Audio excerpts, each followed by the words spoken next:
Oh.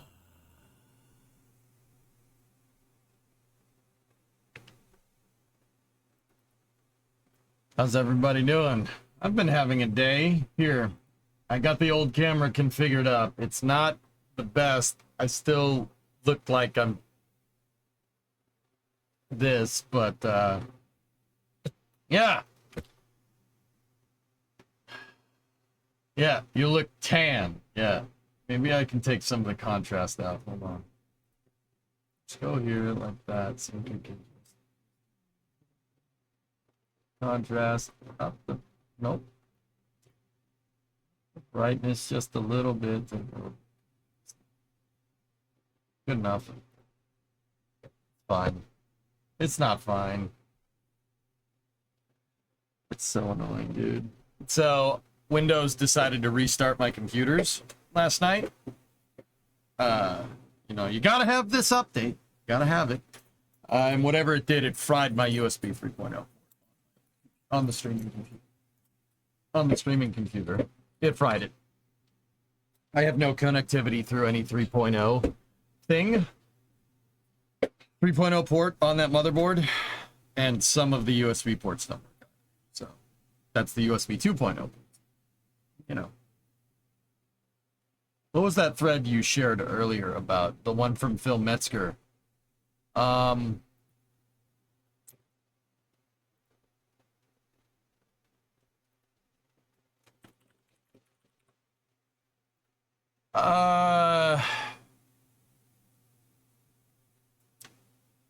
mean, how mad do you want to be today, dude?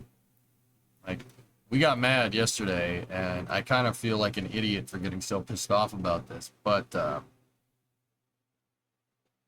pretty sure that was about to die anyway. No, it would have been just fine if Windows decided it wasn't going to be fine, but it's okay. Yeah, it looks a little dark. No. I know. I might be able to turn the brightness a little ways up. Here. Just... There we go. Dude, it takes forever to get lighting right. That's not an easy thing to do. The logo. Is the logo the right color? Are this logo the right color?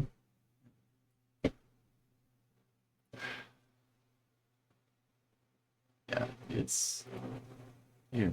Let's try that. Oh, let's not. Hey, yeah. Oh, yeah. Whatever.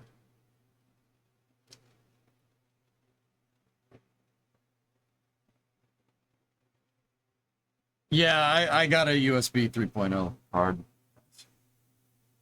Yeah, we'll just use that, and my streaming computer will just keep soldiering on. It's been soldiering on for 14 years. Pretty good, man. Pretty good.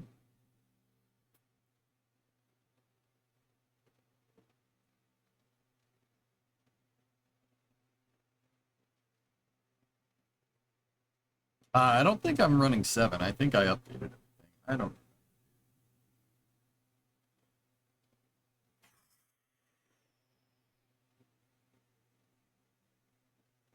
So my schedule is completely screwed up.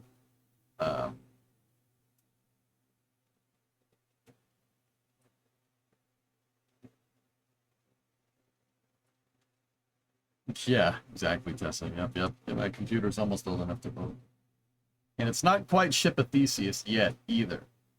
I've only replaced the graphics card on that computer over time. Only replaced the graphics card. And actually, I think we maybe did the power supply. No, I didn't do the power supply. Or did I? Yeah, it's only graphics cards that I've used on that computer. The USB motherboard hub is breaking. The hardware is actually starting to break. You could probably take the motherboard out and just resolder everything. Probably be fine. Power supply was on the new PC. Yeah, all I've ever All I've ever changed on that, on my original streaming computer, is just the graphics card. It's soldiered along, taking pain for a long time.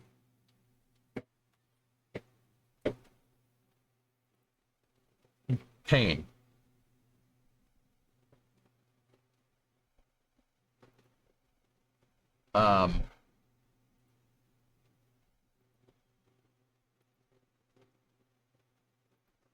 Okay. Yeah, it has a solid state drive, but the spinny boys are still in it, Tessa. They're still in it. They're just backup drives. Well, not backups, they're secondary drives.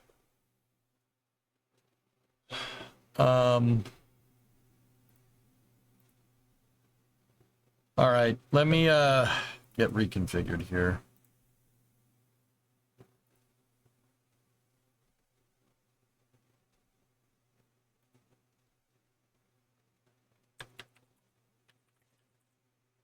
Ernock, we would need fuel injection to make that work. You want to put the Terminator kit on Bluefus? I mean, yeah, you'd need a new intake manifold. You'd have to get port injection. So we'd have to find a 460 manifold that has port injection and swap the entire fuel system out to a high pressure fuel injection system if you wanted to do that. That would, I mean, could. The 97 is much more kitted for it. But we could. It's possible. Wouldn't necessarily be against it. I mean, I guess.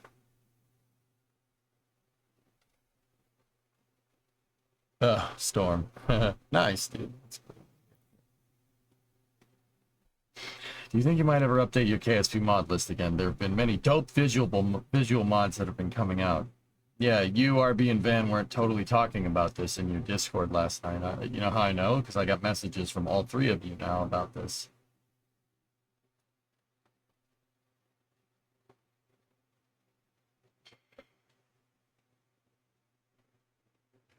I don't know what you want, man. Intake pump, lines to rails, throttle body, etc. Edelbach probably has a torque of 2 EFI manifold for it. Yeah.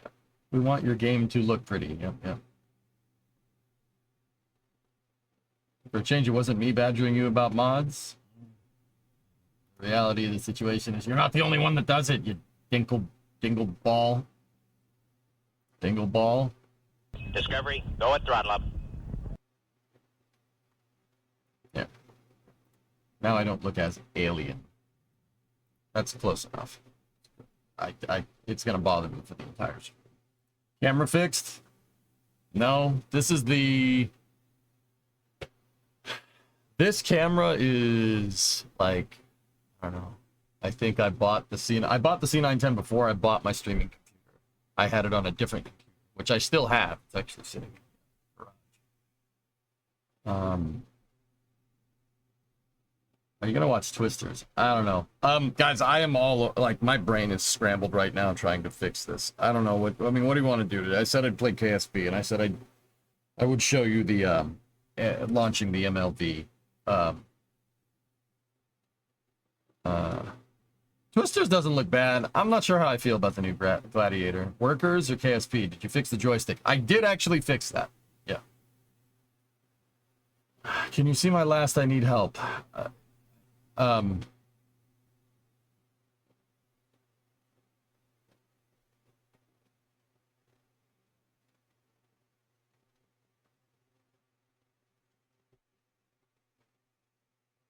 I need a cup of coffee.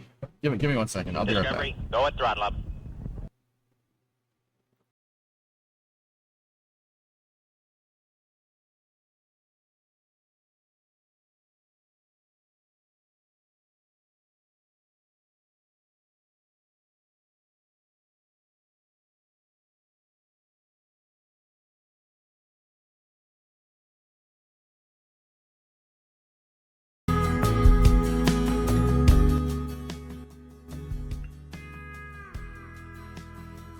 Dude, I'm all screwed up. I am completely, like, off my game here and just blew the sound out completely. I apologize, dude. This is Bush League, man. I'm sorry, guys. Yeah, this whole thing threw a huge curveball, and now my head's all screwed up. I'll be right back. Let me get some coffee.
Okay. I'm back with coffee.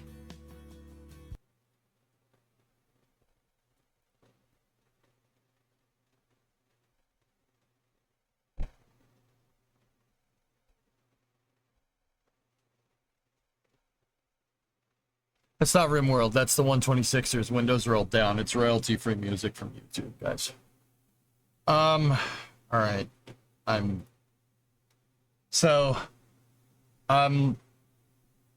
Yeah.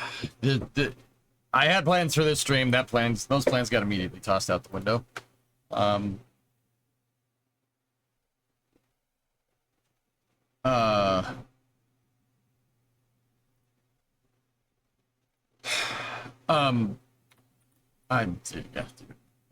have to stop the stream at like 6:30, 7 o'clock because Primo's dad is flying in and I have to go get him. So yeah, this stream's already pretty much a wash, dude. And then the camera screwed up and that, yeah. Yeah.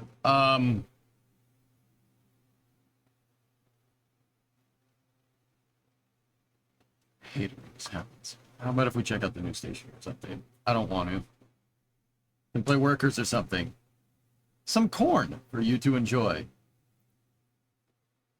I've seen these pictures. Somebody already linked them to me today.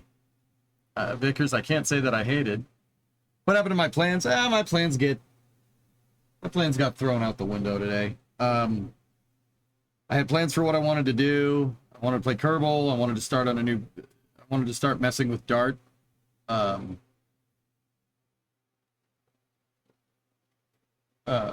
See if we can redo it, but yeah, my plans are totally out the window, guys. So maybe we'll just do whatever. Maybe I'll just play workers or something, but I feel bad because I promised people I would play Kerbal at noontime and show how to flip the rocket around and land it. And I don't want to just do that once and then switch to workers. But I mean, I don't know. I'm all screwed up today. Just, it happens. You get curveballs in life, and that's what happens. Happens to me. Even with the camera working now. This is actually the old camera, Jackery. I have it dialed in as best as I can for trying to fix it in 10 minutes. Could always finish Archie and Fred. Oh. Hey, Bradley. Yeah, nice picture. I don't know why we can't play Kerbal for 4 hours. I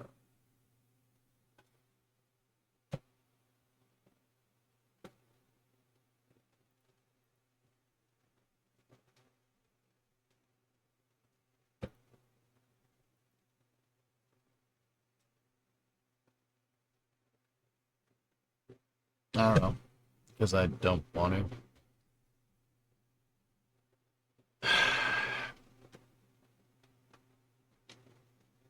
I have a shuttle question. Is this the inside of the payload bay lined with Nomex? Yes, I have some of it actually. It's I have it in a box over there.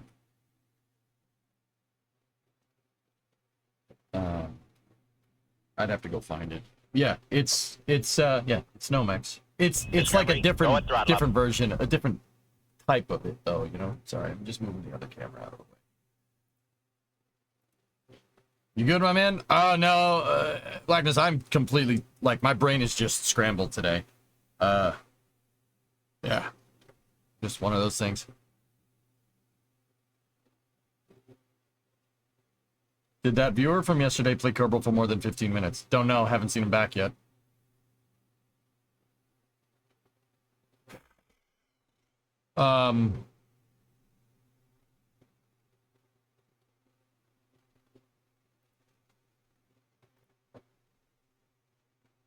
Car stuff. I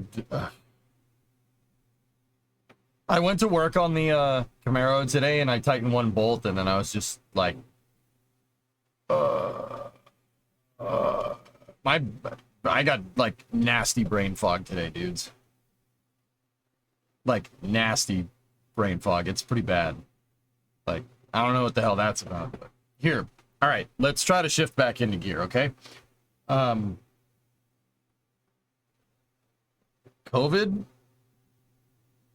No, I don't think so. Counter-Strike, you won't.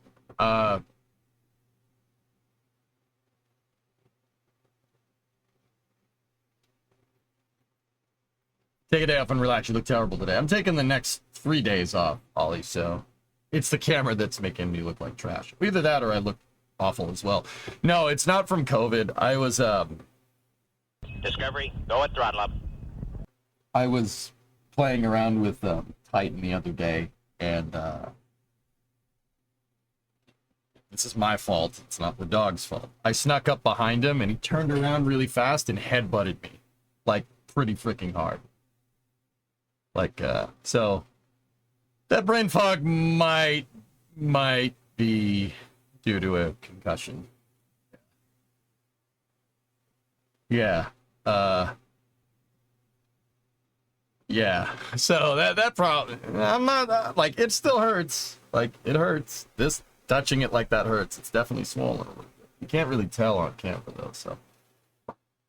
I don't know. How's Titan? Titan's fine. It wasn't the dog's fault. I snuck up on him, and I scared him. He turned around really quick, and actually, I don't even think I scared him. I think he was, yeah, I think he thinks I was still playing. So, like, he turned around really quick, and the side of his head just went right across the bridge of my nose. Like, yeah, I was on the ground. Better time to play CS than with a concussion. So, in fairness, he probably gave a concussion to Titan too. Yeah, maybe. Who knows? Yeah, it's okay. But this was like before yesterday, and I think that I gave a pretty comprehensive analysis on how much canceling Viper is a complete screw up by NASA. If you want to see more about it, and just in case we were on the money with NASA making idiotic decisions, here, check this out. There's a thread by Phil Metzger. He is the director of the Stephen Hawking Center for Microgravity Research and Education at UCF. He previously is the co-founder of NASA KSC Swampworth, Space Mining and Space Settlement. Phil Metzger worked on the shuttle program. He was a tile guy, thermal protection guy on the shuttle program before that. This guy, I learned a lot from him. So listen to this. He gave a little bit of a background. This is regarding Viper. First of all, he said canceling Viper was a bad mistake. NASA cancels the Viper mission. This was the premier mission to measure lateral and vertical variations of lunar ice in the soil. Would have been revolutionary. So a little bit of a background here. Just listen to this. If you think I overreacted yesterday. I mean, personally, I did lose my cool. I was very pissed off. This is really stupid. So, but listen, like, it's not just me. This guy is arguably way smarter than me, and listen to what he has to say. Yeah, that's possible, Rem. A little background. The earlier version of this mission was called the Resource Prospector Mission. When Jim Bridenstine was appointed NASA administrator, NASA canceled it without his permission just hours before he was sworn in.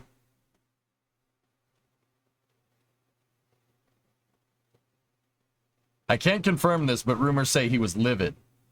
Mr. Bridenstine was appointed by the previous president, and the previous presidential transition team had people assigned to plan space policy. They were calling people for input. I got one such call, and the person told me they not only weren't going to cancel the Resource Prospector, but instead, they were thinking about having many Resource Prospector missions. We talked about what would be the scientific, engineering, and economic value of building multiple copies of the mission. There was strong interest in the lunar ice to support building a sustainable program. Lunar ice and sustainable space exploration were major interests for Jim Bridenstine. When he was a congressman from Oklahoma, he had a blog where he talked about NASA supporting the development of cislunar water economy and how it was crucial for NASA's future. I don't recall the exact timeline now, so I don't recall when I got that call from the transition team compared to when Mr. Bridenstine was sworn in, but from what I heard, Jim was pissed. He was super pissed they canceled it without waiting just a few hours for him to take office. Surely you wouldn't have approved its cancellation. You have to believe that the person in NASA who made this decision, whoever it was, surely knew they were playing dirty hardball politics, canceling a program the incoming administration loved just hours before he could stop them. But we were all promised, don't worry, all the instruments that NASA built for the Resource Prospector mission will be put on future missions to the moon. Then later, the Viper mission was approved with the same Resource Prospector drill and instruments. Yes, it was alive. Meanwhile, the lunar community held many studies and workshops on the lunar ice. Everybody agrees that a serious prospecting campaign is crucial, and Viper is the best start. There's also geopolitical concern about nations competing over lunar resources. We believe it is crucial for nations that support the international rules-based order to be leading in lunar exploration to influence and help establish fair and just policy. So it is vital for democratic nations to operate missions like Viper as quickly as possible. Another couple years delay could be disproportionately harmful to the world's future in space. Lunar ice prospecting will also produce some of the most important science in any branch of science, bar none. Why? We don't know the story about how ice got onto the moon. But we think it might be related to a disruption of the solar system that occurred some 3.8 billion years ago. The giant planets were slowed by gravitational friction from the Kuiper Belt until Jupiter and Saturn got into resonance. This kicked Saturn outward, which kicked Neptune, possibly switching places with Uranus, so Neptune plunged into the Kuiper Belt, scattering small icy bodies. Most scattered out, given the modern Kuiper Belt, its weird structural features, but a small fraction scattered in. These small bodies pummeled planets, including the moon and the inner solar system. This is one of the possible sources of ice that we now see on the moon.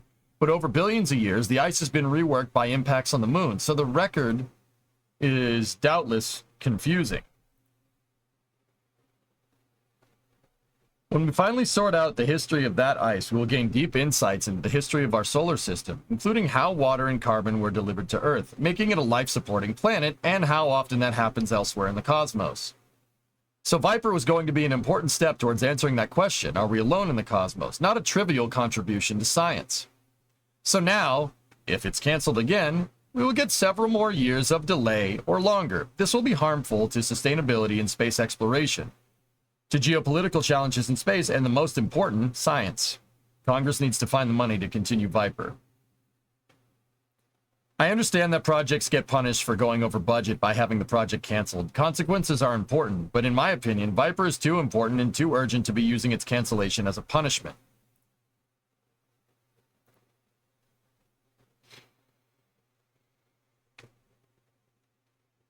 Consequences are important. If a project is important enough to receive funding at all, it's important enough to actually get it done. Congress is unhappy with performance. They should fire the individuals responsible, not kill the program unless it's unsalvageable. 100%. If the mission doesn't happen, it is NASA's failure, not the project manager. Besides, money already spent is sunk cost. The great value of this mission can now be purchased for only the remaining cost. Yeah, I think it's Moon versus Mars parties inside NASA. At least that was the big part of the problem when resource prospecting was canceled.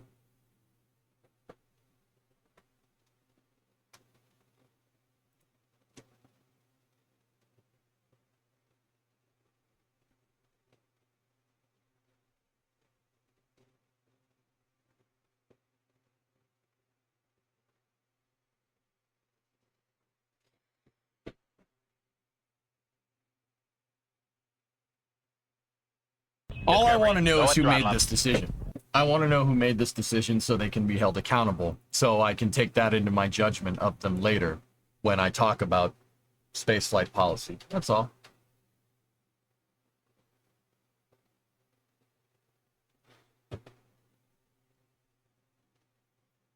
Given the small percentage of budget that is NASA, there should be more money to go around to fund both Moon and Mars work, or intertwine them together in one program, in one integrated program, so you don't have infighting in NASA, like what Constellation was supposed to do.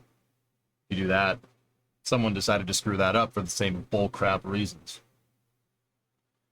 Team Moon versus Team Mars, what the heck is that? There are some people in NASA that thinks human exploration should be focusing on Mars because we've already been to the moon, and there are some people that say we're so far removed from going to the moon that there's much more to learn. We've actually only scratched the surface, quite literally, or quite actually, of the moon with a shovel, and there's plenty more to learn. Personally, I'm on Team Moon, to be 100% honest with you. For NASA, I'm on Team Moon. The argument that we should be going to Mars because we've already been to the moon would have been probably relevant, I'd say 40 years ago. Yeah, 40 years ago. We're so far removed from going to the moon, we basically have to start from scratch.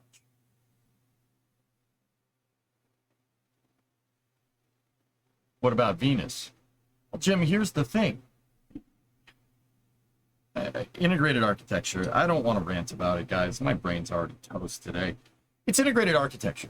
You don't need to have Team Moon or Team Mars. You could build one type of rocket or one family of rockets that NASA can build in-house, shuttle derived, non-shuttle derived. I don't really give a frick at this point. That keeps the people happy, and that comes from a very, very well regimented and integrated mission timeline over 20 to 30 years. They spent $450 million on Viper already. The rover is finished, guys. It has to do one more environmental acceptance test, and then it's done. Done. All they have to do is just put it on a rocket. It's going to cost, I don't know, a couple, like maybe 150 million more. Now, I get sunk cost fallacy. I get it. I understand that you do not cancel missions where hardware has been made already. That is idiotic. EJ just wants to see boots on another celestial body. I want to see progress more than anything, Orion. The moon is figuratively low-hanging fruit compared to Mars. It'd be a good place to practice long-duration missions. Sunk cost fallacy only applies to things that simply do not work. I agree. I agree with you. This is unacceptable. It's unacceptable, especially if this is partisan nonsense. It's unacceptable. I'll be 100% honest with you. Whoever made this decision needs to be held accountable. I want to know, at least so I can publicly shame them. If Phil is right and this reeks of infighting, I'm going to be pissed. Nothing pisses me off more than when people play political football with NASA. Every time this has happened, NASA gets the shaft. It happened when Apollo got canceled. It happened when they canceled Space Station Freedom. It happened at the end of the shuttle program. People play political football with NASA. Those people need to be kicked in the face in Minecraft. I really want to know. So, I mean, I don't want violence against anybody, right? Like, we're not doing that. We're not crazy, right? But at least I want to publicly shame the person that made this decision. They need to be, there needs to be accountability. I'm sorry. There has to. You don't cancel a mission that's like 90% ready to go. You don't. You don't. That goes to, like, yeah, it's a little bit behind. I understand that. That's fine. I understand that stuff is behind. But this is making very tangible progress. Oh, because, I don't know, there's the rover's finished. The rover's done. It's ready to go. I'm generally starting to think that someone has a serious grudge against prospecting on the moon at NASA. Yeah, I'm sorry. Like, even X-33, Pop, I would say in terms of cancelability, X-33 was more cancelable than this because at least there was a problem with X-33 that they had to fix. Vipers had no problems. It's just taken a second. Oh, also, I read about that Prime mission, the mission that NASA says is a replacement for that mission. It's not a replacement. It's a lander. Prime is just a lander. That's it. It lands and prospects in one spot. So instead of getting something like Perseverance on the moon looking for ice, which is what Viper is, we have something like Insight, which just has a drill on the side and goes,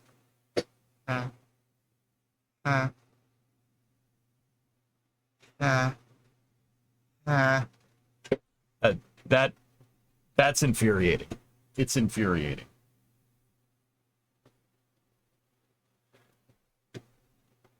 No, I'm sorry. Like, I don't like playing this card, but my hand has been forced. We need to know who made this decision so they can be shamed. Like, this person should not be working for NASA. I will go that far. I don't know who made this decision, but they need to be sacked. You need to leave. Do you think it would make more sense to focus on closer mission instead of going super far out like Europa Clipper? Yes. Like I said, Julia, there was a time where our focus should have shifted from the moon. That time would have been in the early 70s, when Apollo started to establish a very viable link to the surface of the moon.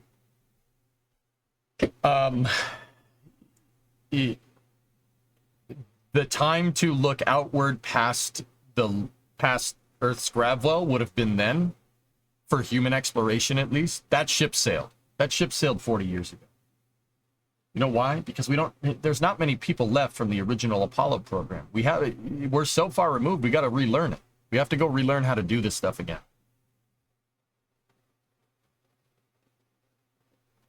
Like,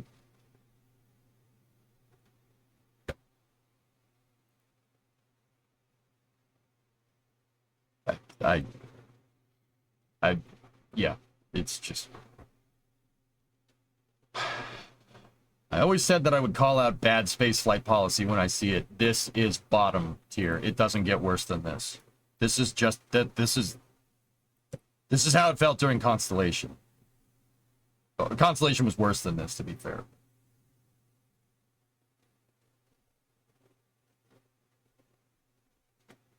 Yeah, it.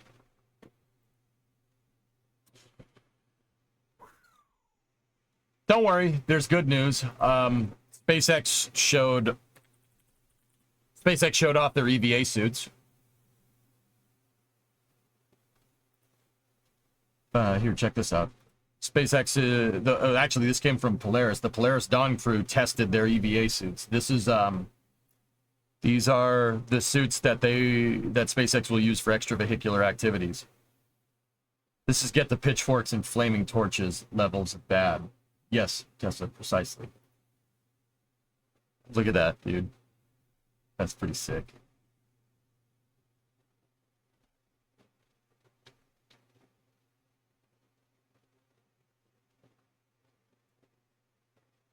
Just got here. What happened?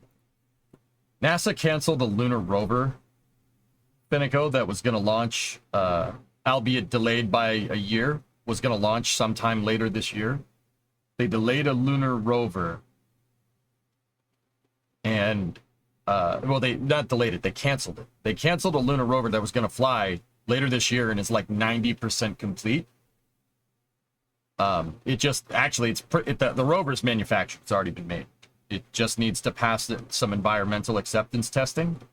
NASA canned it, citing we don't need it because we have another Prospector mission later, which that Prospector mission that's supposed to replace it it doesn't do the same thing. That's like replacing a keyboard with an Xbox controller. And saying, oh, they're both input-output devices, it's fine. But here's the kicker. This is what pisses me off the most. They didn't cancel the lander. So we are going, NASA later this year, and with partnering with commercial partners, is going to land a lander on the moon that was designed around a rover on the moon, rover for the moon that's been canceled. We're going to land a rover lander on the moon with no rover.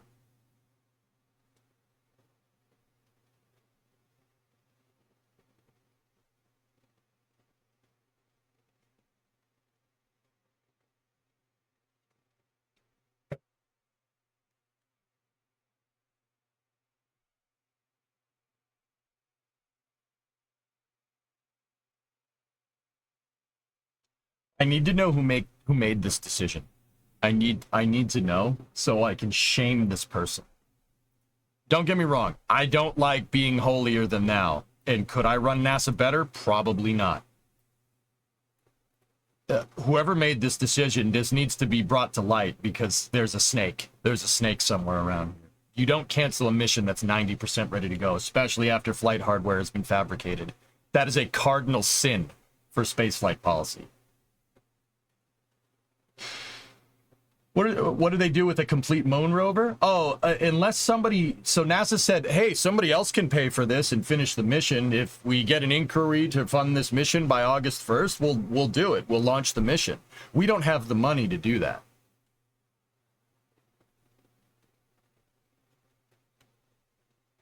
If nobody funds the mission, if no private company funds the mission by August 1st, they'll scrap it, and they'll take all the instruments off and put them on something else. Discovery, go at throttle up.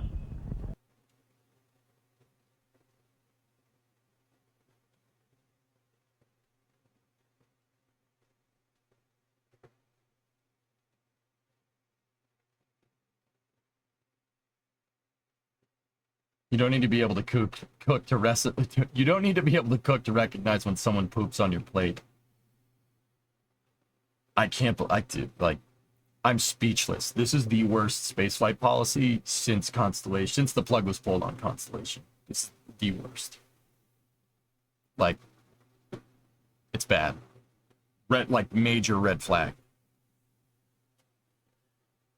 Did the Griffin lander go under a redesign? There may have been something with Astrobotic, James. That's a good question. The company that makes the lander launched a test lander earlier this year, and it failed miserably.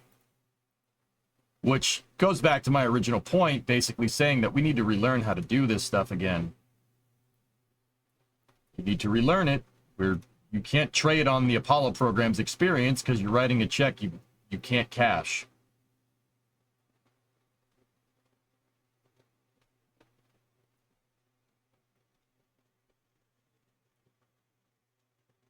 Camera's not completely dialed, but that's close enough. They failed miserably, but they were extremely transparent about it. I don't mind, Hokie. I don't mind that Astrobotic had that fuel leak. I don't care. I don't mind that Intuitive Machines had this fuel leak. Or not fuel leak, that they covered the rangefinders. I just want accountability, that's all. You take ownership of your actions and you fix them. Having a problem on the first mission like that when you're doing something that's completely untestable, right, is fine. Even NASA's first probes that they sent to the moon in the 60s didn't work, but they sent another one, and then they worked. You know, it's unacceptable. Camera's walking out, dude.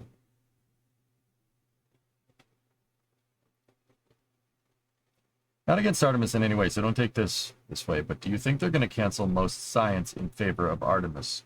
I don't know.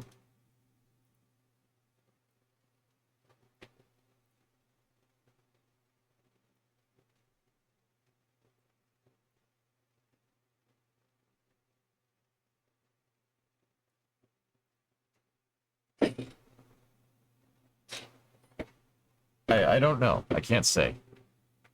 What mod are you using for the skybox? Astronomer's Visual. How are you supposed to learn from your mistakes when you're only sending one lander? Exactly. Long story short, I mean, I guess that's a fault in the logic for the Commercial Lunar Payload Services program, right? Like, it should have been taken into account that some of these missions may have failed. But then again, that's the reason why they had these precursor missions to the actual landing scientific missions. There's Intuitive Machines 1, 2, and 3. And then Astrobotic had their Peregrine lander, and then the Griffin landers after that. I mean, so yeah, there's redundant missions set up. You can't punish a company for not getting it right on the first time. It's space flight. That's like giving somebody an F because they're trying to learn math and they got the first time they tried to do a freaking trig problem, they didn't get it right. Oh, you get an F, you didn't get it right the first time.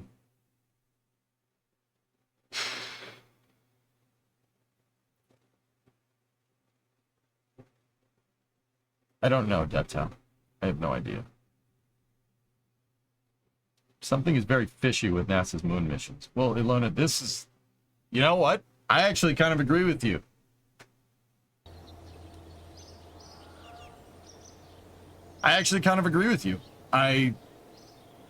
Somebody's playing games here. Someone's playing games, and I don't like it. EJ feedback from Mike, sir. It's the fan, guys.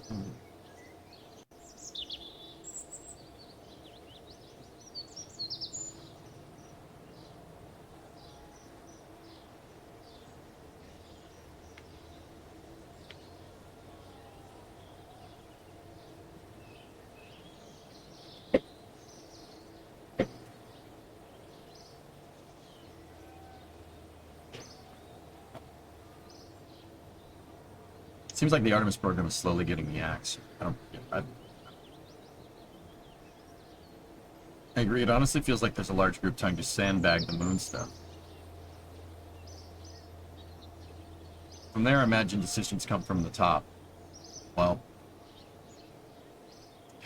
Bill Nelson has already shown that he has different favorability with different commercial providers. We've seen that because he's held SpaceX's feet to the fire in multiple press conferences and allowed other spaceflight companies to just not answer questions. Do you guys remember that? I didn't forget that. There was a press conference where regarding future Artemis missions. It was the press conference where they announced that they were delaying the Artemis mission, Artemis 2, by a year. People asked questions about Orion, and the guy from Lockheed dodged the question. People asked questions about SLS, and the guy from Boeing dodged the question. Somebody asked a question about SpaceX refueling stuff. So how many missions is it going to take to refuel and send HLS out to the moon? And the SpaceX, her name is Jess Jensen. She basically said, we're not exactly sure right now. And Bill said, why don't you just answer the question? Selective accountability is disgusting. Disgusting behavior.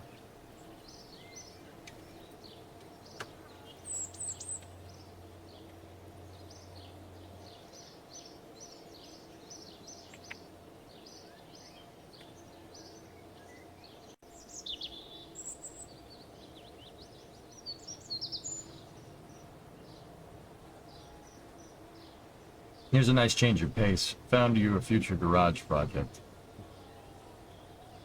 Yeah, cool.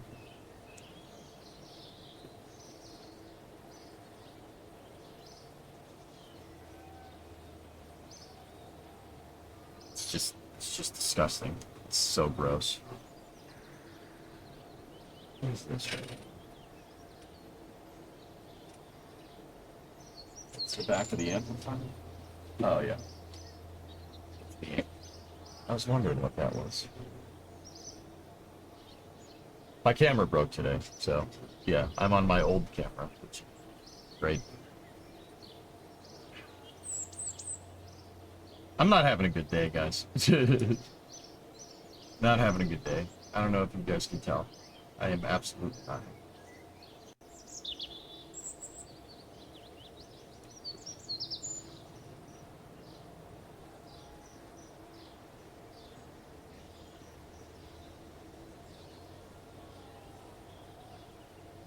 When did the SpaceX accountability thing happen? It was in a press conference regarding delaying the future Artemis missions, because they delayed the future Artemis missions because the environmental control and life support systems for Orion did not pass acceptance testing.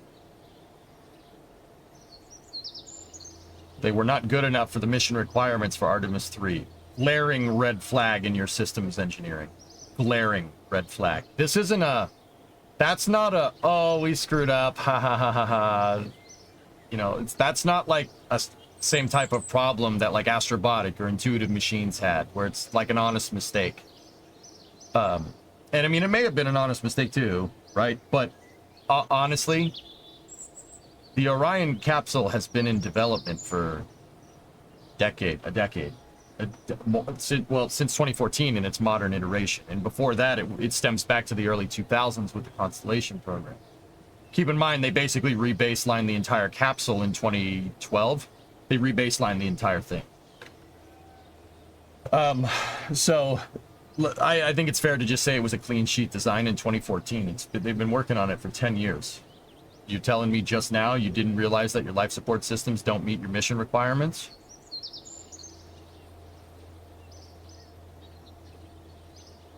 Like, God, that's not an honest mistake. That is a glaring issue in your systems engineering.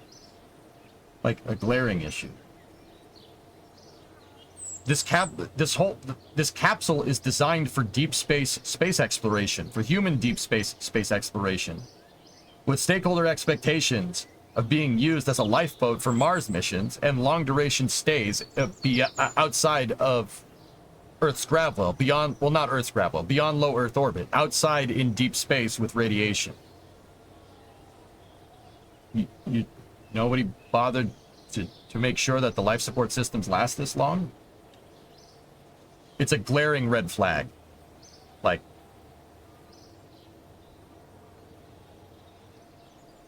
I'm getting a little sick of this.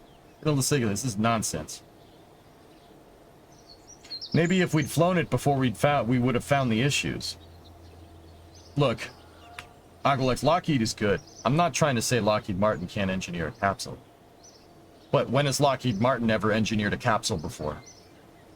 Sorry, this doesn't reek of incompetence, it reeks of inexperience.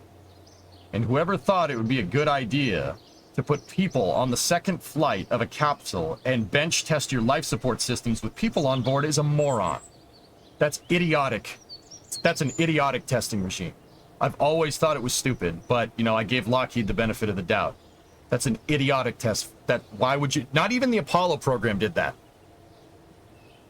Not even the Apollo program did that. Yeah, I know. I know. I'm just saying it matter of factly. I know we're on the same.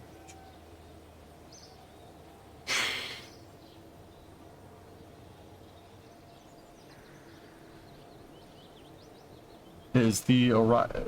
We really want to go back, or is the Orion based on the Apollo CSM? No.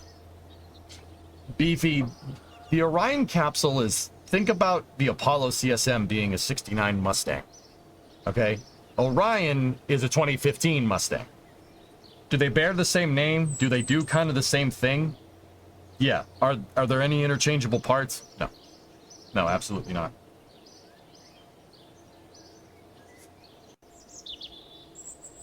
Did the capsule on Delta Port Heavy not have any life support testing equipment? The capsule that launched on EFT-1 Fish had nothing on board but some basic electronic sensors, basic guidance, and a heat shield. That's all it was supposed to test. Didn't even have a service module. Artemis 1 had a service module and pretty much all systems except for the life support systems. And to give credit where credit is due, all those systems worked just fine, except for the heat shield. The heat shield charred in a way that they couldn't predict.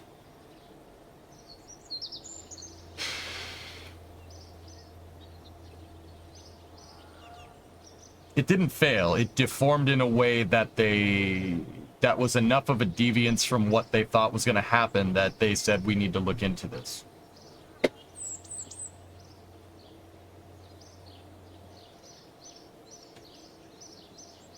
Yeah, exactly, Aqualex. Yeah, right. Yeah.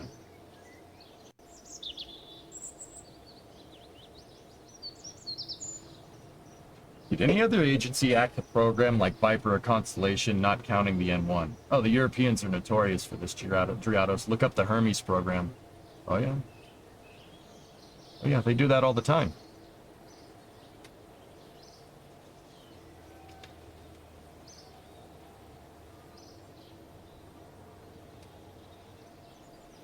Not anymore, geek.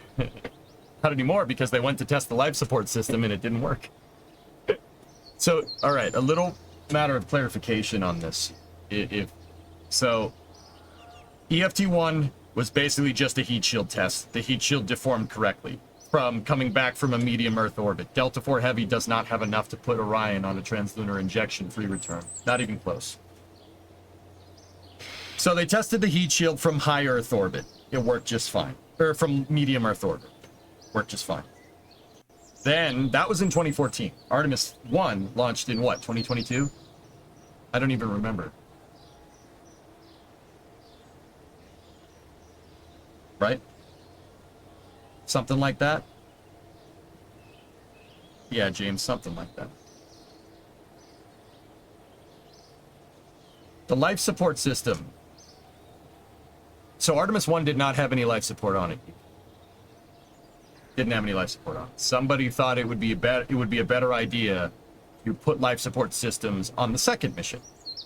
I don't necessarily think that's the worst idea, but somebody also decided to put people on it on the second mission. So here's the thing. The life support systems passed acceptance testing for Artemis 2. So we're good to go there. Technically. Here's the problem with that. Artemis 3, which is arguably what this capsule is designed to do. Go out there, long duration missions, stay out there for a long period of time, right? I mean, and you know, form rendezvous, docking operations, etc., etc. Dock with the lander. Lander goes down. 2 people go down to the surface. 2 people stay on the capsule, right? It's designed to dock with Gateway and be at Gateway for long periods of time, right? The life support systems for Artemis 3, which is basically what the capsule was designed to do, didn't pass acceptance testing. They basically said, we need these life support systems to last a month, and they didn't last a month. You look super tan. Have you been on a beach? I have my other camera working, Jacobs, because my main camera kicked the bucket today. I've not been having it. But it's good to see you. Yeah, so, Geek, I know what that seems like. It's like, oh, we'll just have them fly on Artemis 2. It's not a big deal. No, that's a glaring red flag. Artemis 2 is not the mission that Orion was designed to do. Artemis 3 is the mission that Orion is designed to do. That's the whole reason that capsule exists. Because it's designed to stay out there for long periods of time and keep the people inside alive.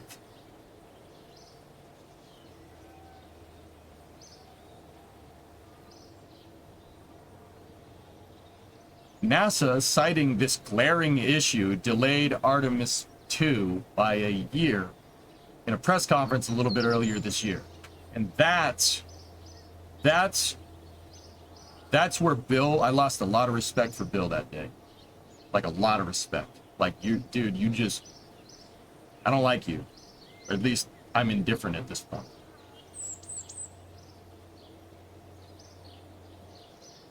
Yeah. So here's my question. I understand, like,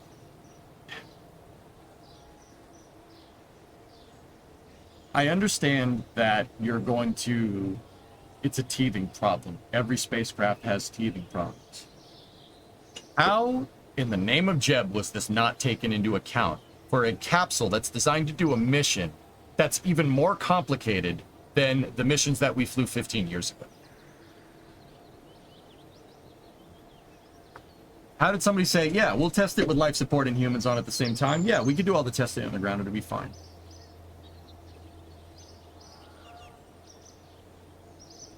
Yeah, Junie, just make sure we don't crank the criticism to 11, right? I'm trying to be fair.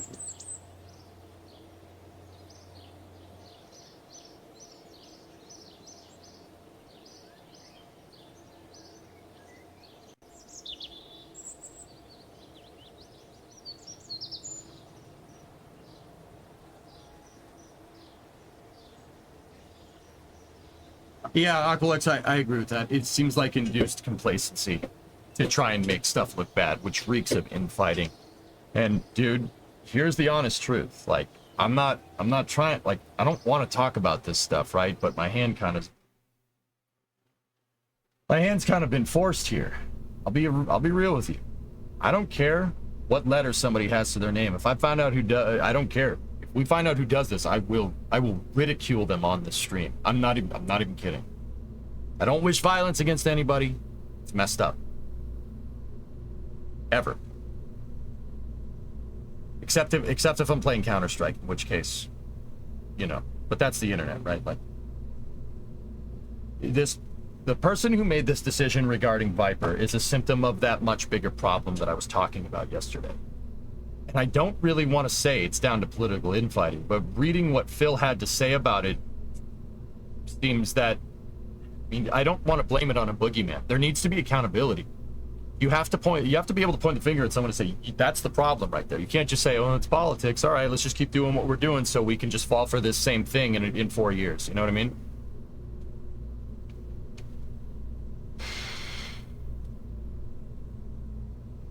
You think someone is trying to bypass the playbook to get back on schedule so they can be competitive? I don't know. Yeah, exactly, Geek. It sounds pretty stupid, right?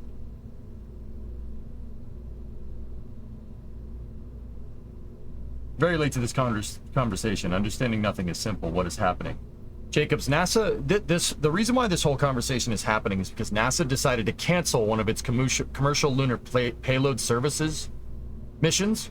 The Viper mission, which was a lunar prospecting rover, basically a rover that goes around and drills for ice to figure out good spots to make a moon base on the moon. The Viper rover was supposed to launch on Astrobotic, a commercial company's Griffin lander, later this year. It was delayed by a year because Astrobotic had problems with the Peregrine mission, so it got a little bit delayed. It's fine. Most that happens sometimes too. A lot of missions don't hit their mark, right? This happens. So NASA canceled the Viper rover when it was 90, I've been saying it's 90% completed. I would say it's 100% completed. It has one more environmental test to pass, and then it's certified for flight. It's manufactured. The rover's built. NASA canceled a pretty much fully working rover that's been manufactured with all of its scientific equipment ready to go, and sunk $450 million into it. They canceled it, but they didn't cancel the lander or the Griffin 1 mission. So later this year, we're going to launch a lander that was specifically designed for a rover to land on the moon with no rover. The rover that's sitting in a hangar, 100% ready to go. NASA said that they're canceling it because of schedule creep and because the funding for this mission will affect future commercial lunar payload service missions. It'll take away funding from other missions that could cause a ripple effect and delay your timelines. But we're still landing an empty lander on the moon with no rover. Who said that's okay? NASA did, geek. NASA's the one that hey, the commercial partners are the one that come up with the test flight regime, okay? With input from NASA. NASA's the one that ultimately approves this stuff. Smart. Yeah. Picking up your sarcasm from all the way over here. Do you believe that? No. Absolutely not, Ilona. No. No way. They already sank $450 million into this. It would take through NASA's own admission, it would take about another $150 million. $150 million is chump change comparatively to the science that rover will gather. It's chump change.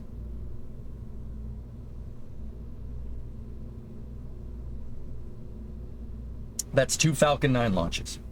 Chump change. 2 Falcon 9 crew launches, I'll say. Let's just... yeah, I'm not going to sugarcoat it. This is unacceptable behavior. The people that made this decision need to be held responsible and need to never work in aerospace ever again. Ever. I mean, ever. Go be a janitor somewhere. You should be tending the snack bar. This is ridiculous.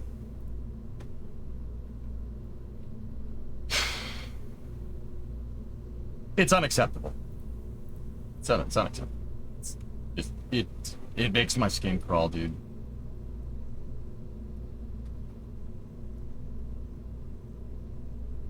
That and the geopolitical positioning that'll give us.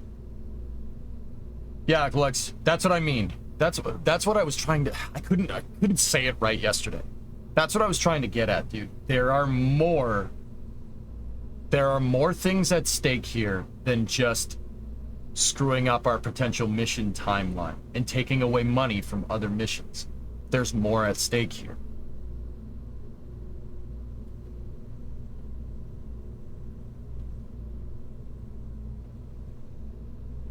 There are definitely geopolitical things here that, I mean, dude, we got it.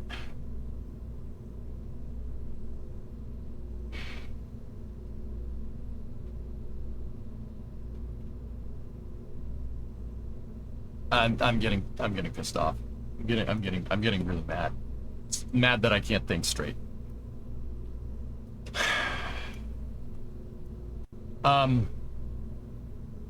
So how about that Starship V2 design though? It's crazy to me, Blue Flare. Elon seems to be the only one that understands the urgency needed here. And, well, that and all of his employees at SpaceX. He seems to be the only one. Like, dude, I try not to fanboy about things, but, you know...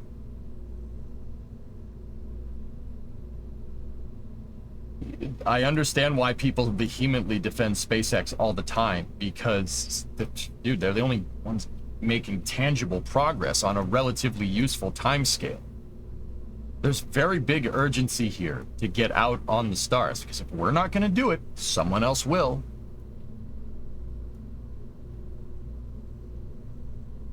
China did it in the US, can't do it anymore. Rem, not only did China send a rover to the moon, that rover picked up a sample and they sent the sample back.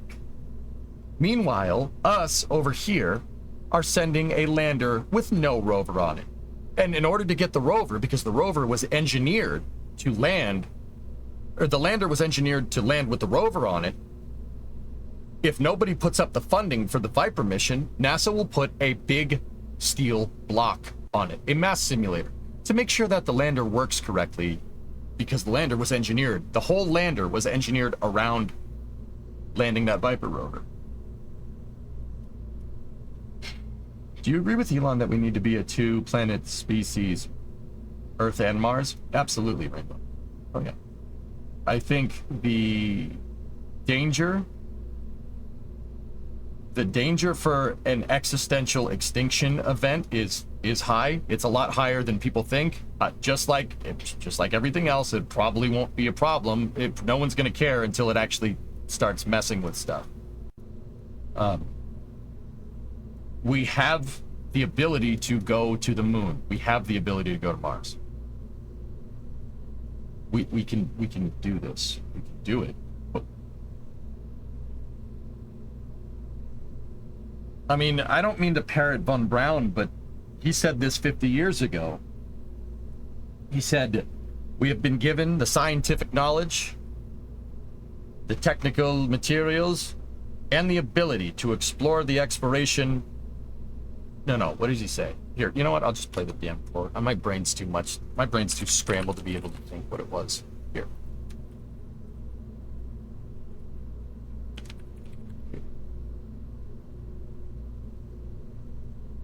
We have been given the scientific knowledge, the technical ability, and the materials to pursue the exploration of the universe. To ignore these great resources would be a corruption of a God-given ability. There you go. That was the quote.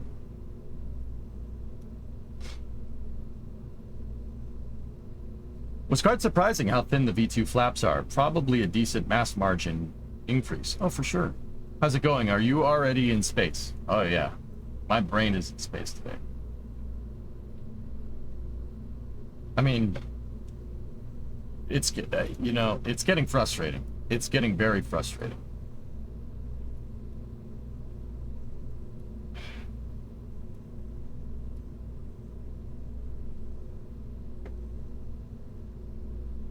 You know, I don't even think it's corruption here. I think there's infighting at NASA. I think there are people at NASA that think they have a god complex, and it's pissing me off. I'm a scientist. We should go to Mars. Mars should be objectively our avenue for human space exploration. No, we shouldn't. I'm a scientist too. We should be going to the moon. We need funding for this. No, we need funding for this. You guys ever seen that episode of Futurama where Farnsworth and Wernstrom are arguing? No, it's diamondium, you idiot. No, it's diamondylium. That. But with NASA.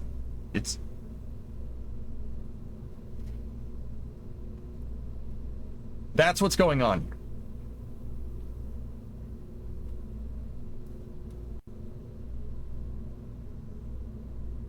Do you think a potential return of Bridenstine would potentially get the ship back on course? I don't know.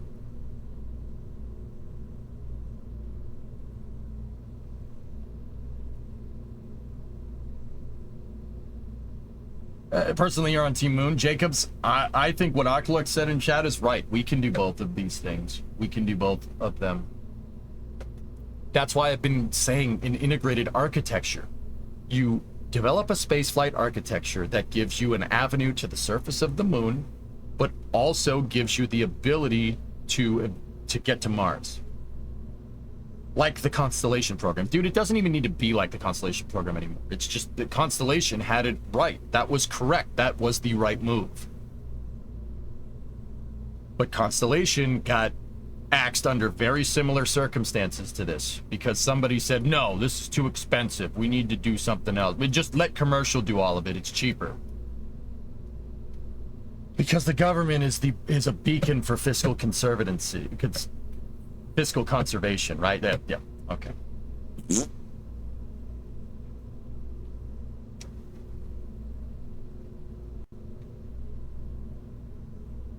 You need to make a robust launch vehicle that'll be able to do that'll be able to simultaneously get us to the moon, but also be able to build Martian architecture for transfer vehicles. Going to Mars is not easy. It's not easy. But if you build a vehicle that's good enough to get a lander and a lander and a capsule out to the moon and circularize in low lunar orbit, if you have a lander that has enough characteristic energy to be able to, or a launch vehicle that has enough characteristic energy in delta V to be able to do something like that, like the Saturn V, that automatically gives you baseline capability to be able to develop infrastructure with super heavy lift launch to build a vehicle in low Earth orbit that you could eventually use to get to Mars. I'm sorry, VV, I'm just not having a good day. This stuff with NASA, guys, I shouldn't let it get to me this much. Like, I'll be 100% real. I shouldn't let it get to me. I was pissed yesterday, and I was holding back. I was holding back a lot. But yeah, that ruined my day, and probably my... Starship is very tall and thin. I feel like it's going to flip when it lands on the moon and Mars because it won't land on a flat and hard concrete surface. And am I wrong? Well, Angry, I don't think you're wrong, right? No, Starship is arguably super tall, but you got to remember, the highest mass stuff is the engines by a long shot, and that's down low. That's down real low. The design suggests this, right? Why else would SpaceX have header tanks on Starship? To be able to get that center of mass further forward, right? Makes sense. Yeah? Someone woke up on the wrong side of the Starliner. Hey, William, what's up, man?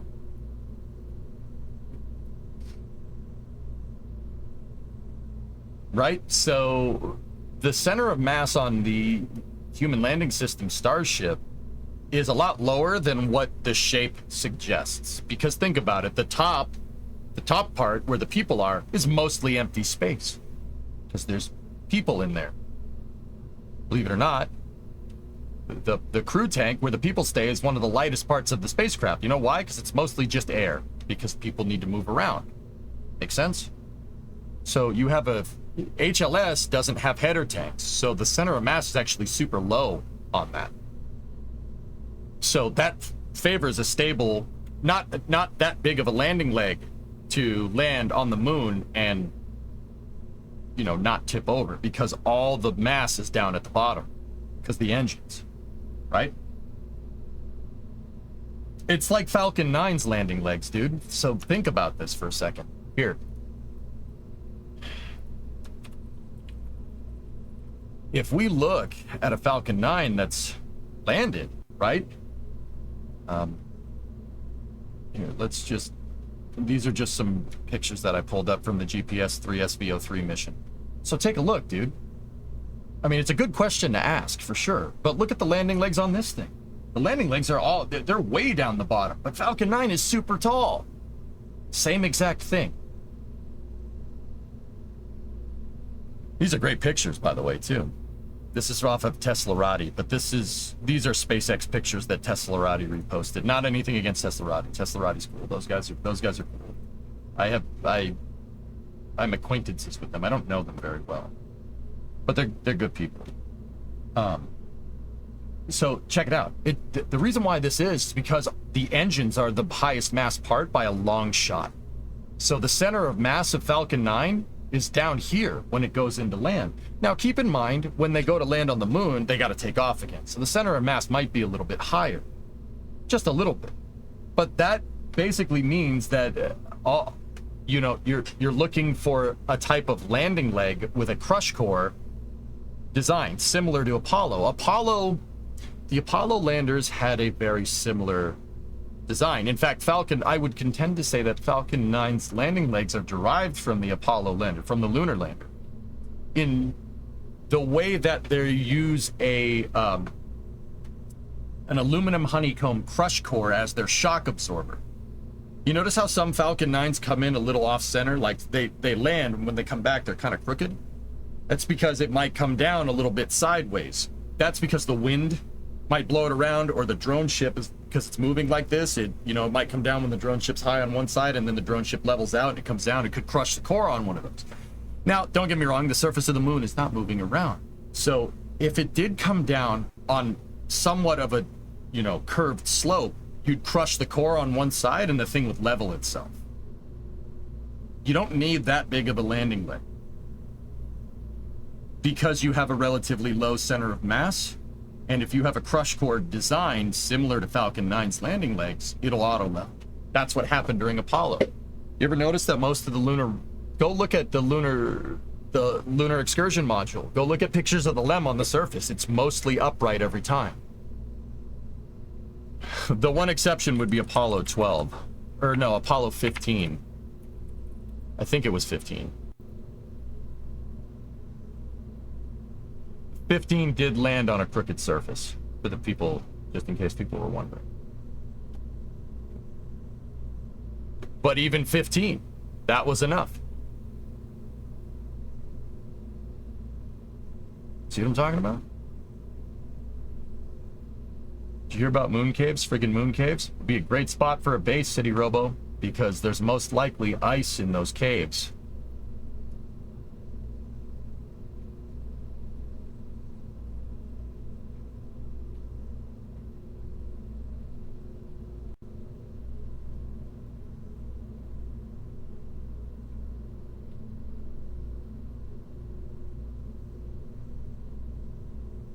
Hopefully that helps.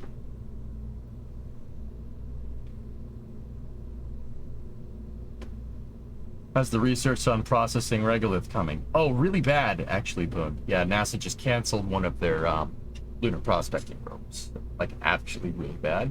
Yeah, probably the worst it's been in about 5 years.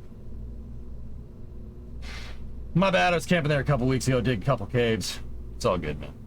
If you could just tell us how you got there so we could actually use it to get there again, that'd be...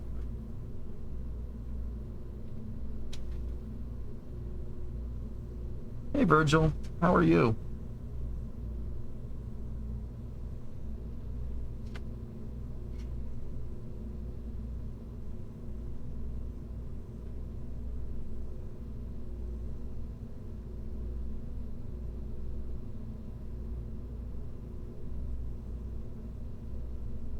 Alright, well, I said that I would show you guys how to land a booster today, so let's see if I can do it.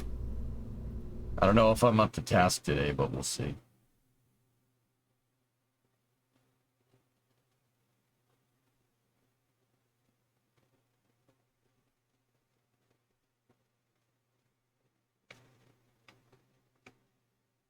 In terms of lunar and Martian infrastructure being the same thing, they've outright admitted that Gateway is intended as a Mars transfer vehicle in the back channels. That's the understanding of the people signing on to the Artemis Accords.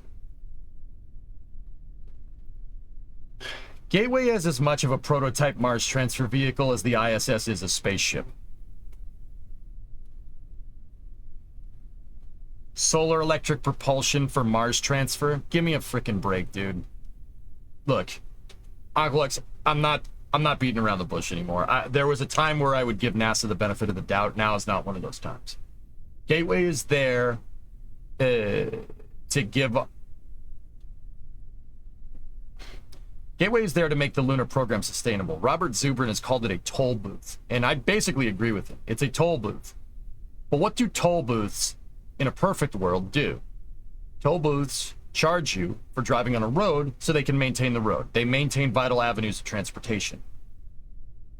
I think that's a fair thing to say for lunar exploration. But to imply that somehow the Gateway is going to be used in any way, shape, or form, even with derivative vehicles, as a Mars transfer vehicle is absurd. That's absurd. There's no freaking way, unless you want to wait 5 years to get to Mars and stay 5 years cooped up on a small freaking ship like that. There's no way. I'm sorry. The time to be nice was gone. The gloves are off. I'm pissed. I'm very, very, very angry by this. This is it's just same snot as Constellation. Welcome to Worcester. Hey, Foss, what's going on? It's unacceptable. This is unacceptable behavior.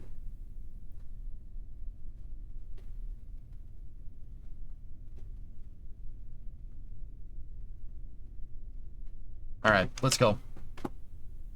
See if I can actually try to get something done today.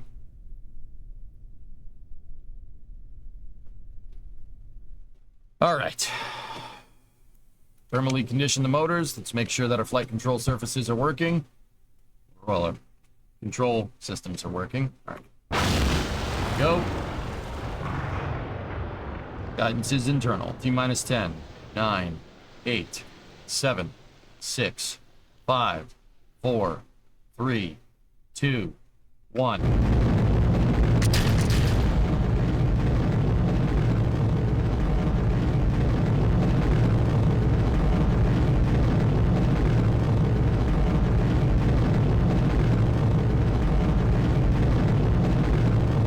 Okay, good. Roll program. Roll program complete. Vehicles pitching downrange.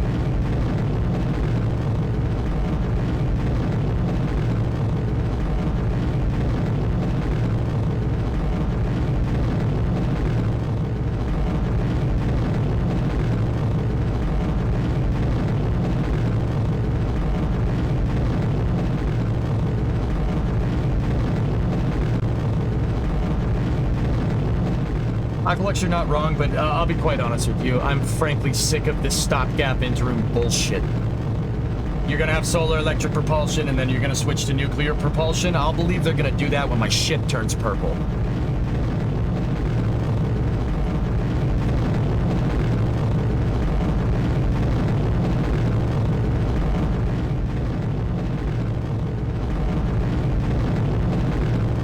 Someone feed EJ purple food dye now!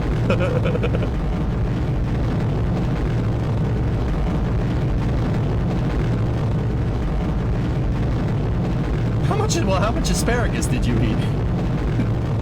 Purple food coloring, we can make this happen. We can succeed, Chad.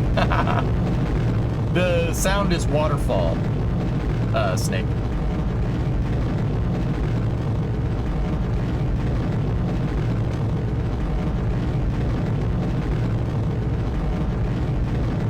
No, Yannick, they've not. Yeah, Waymill, I'll make sure to do that. Alright. Throttling up.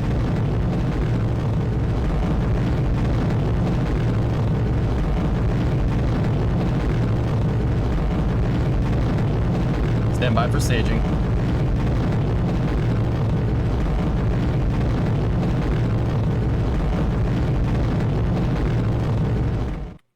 Miko. Stage separation confirmed. Upper stage ignition.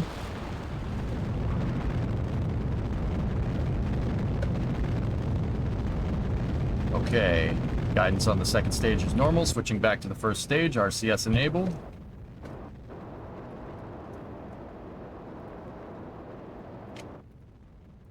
Safing for the engines.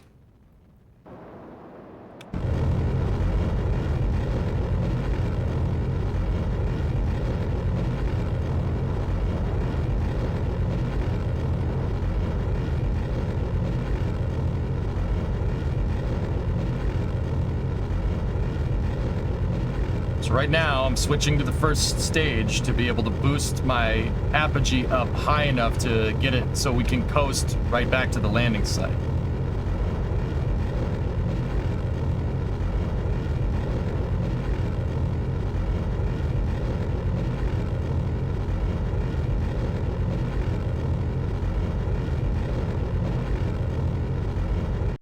Okay, boost back burn confirmed. Reorienting the stage for landing here.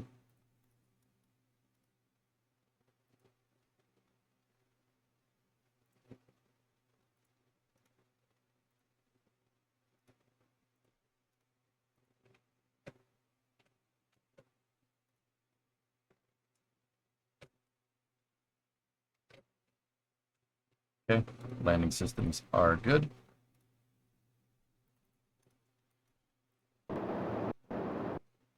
Okay, stage will coast for a little bit, switch over to the second stage.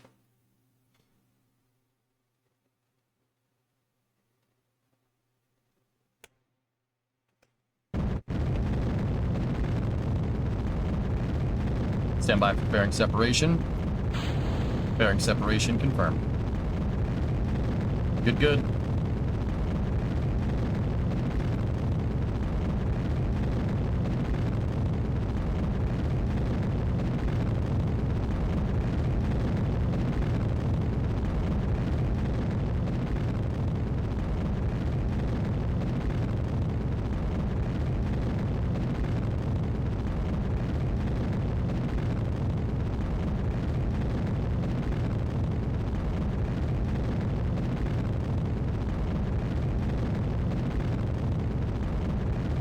We've seen what re-entry from low Earth orbit did to Starship. How is it going to survive when it comes back from the moon?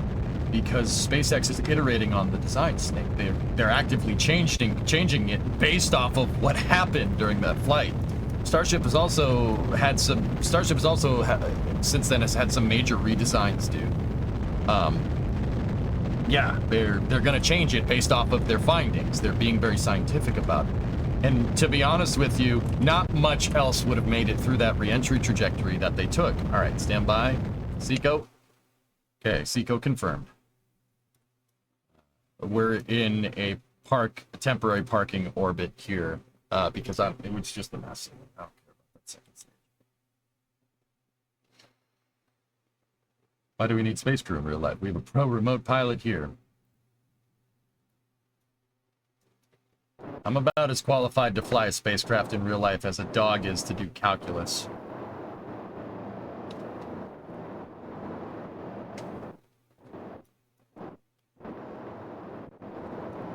We have acquisition of signal on the landing site.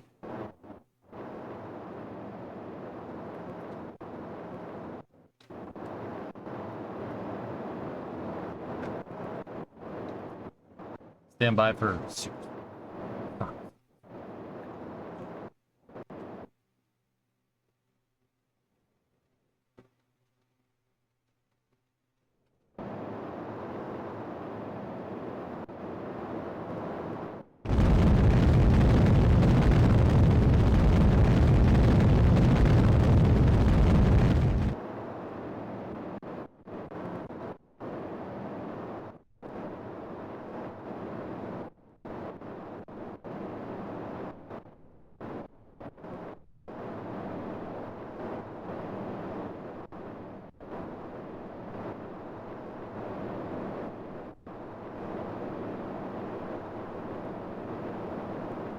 clouds.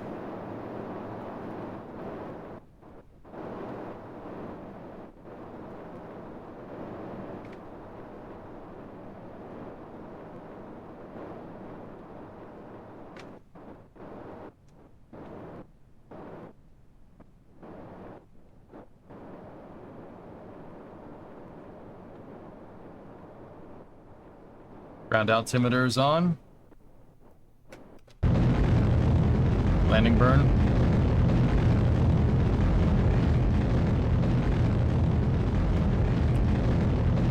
I started the burn too late. Damn.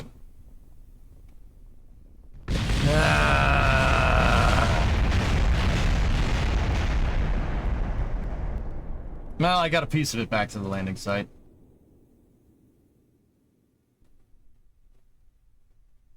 It's super heavy, Matt. Yeah, I needed to burn probably 1 to 2 seconds earlier. Oh, look, booster 12 during the first catch attempt. But, yeah, if you want to know how to do that, that's how you do it. Somebody asked me last night, how do you get the first stage back and land? Well, you have to kind of juggle back and forth between your, you have to juggle back and forth between your first and second stage during the ascent.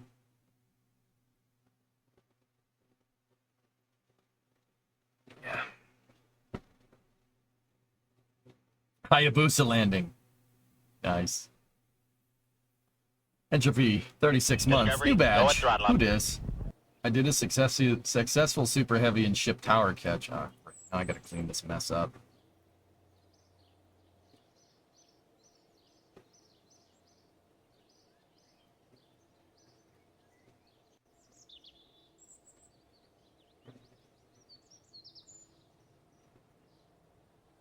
It's gonna take forever. Yo, we out here though. What's up, Jersey? How you doing?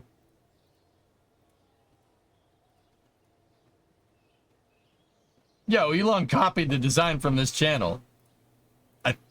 I mean, I appreciate the flattery, but it's the reverse of that. MLV has a landing leg design that kinematically is copied from Falcon 9. I use the robotics in KSP to basically make the landing legs work exactly like Falcon 9s. They do the exact same thing right down to the crush core. The crush cores unfortunately can't survive hitting the ground at 102 meters a second. You know, it's a little too much. We bottomed out the suspension there. Like Blue's landing legs? No, this is a copy of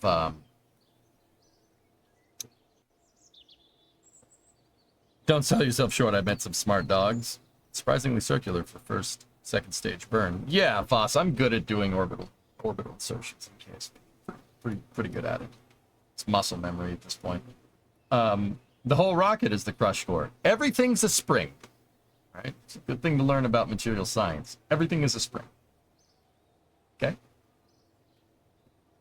Speaking of Blue, did you see the new Glen landing leg tests? Yes, I did.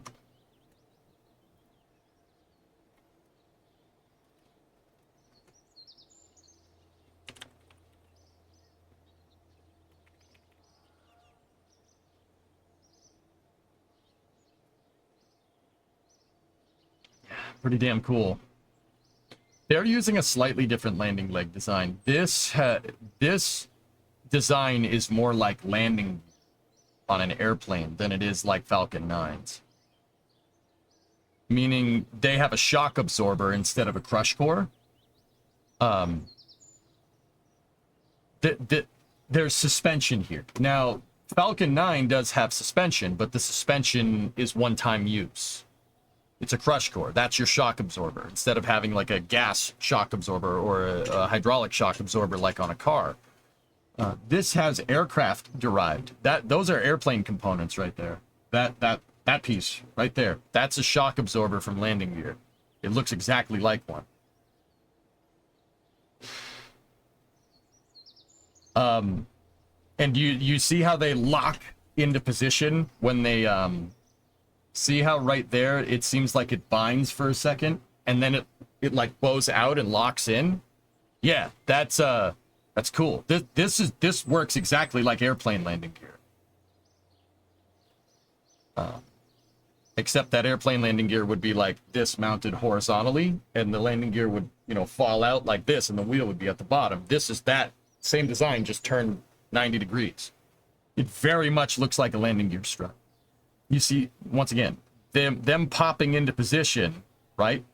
Like that. You see how it bows out and in? That's locked. That's a locked system. Meaning that instead of using a sliding collet like what SpaceX does, this landing gear will be very reusable.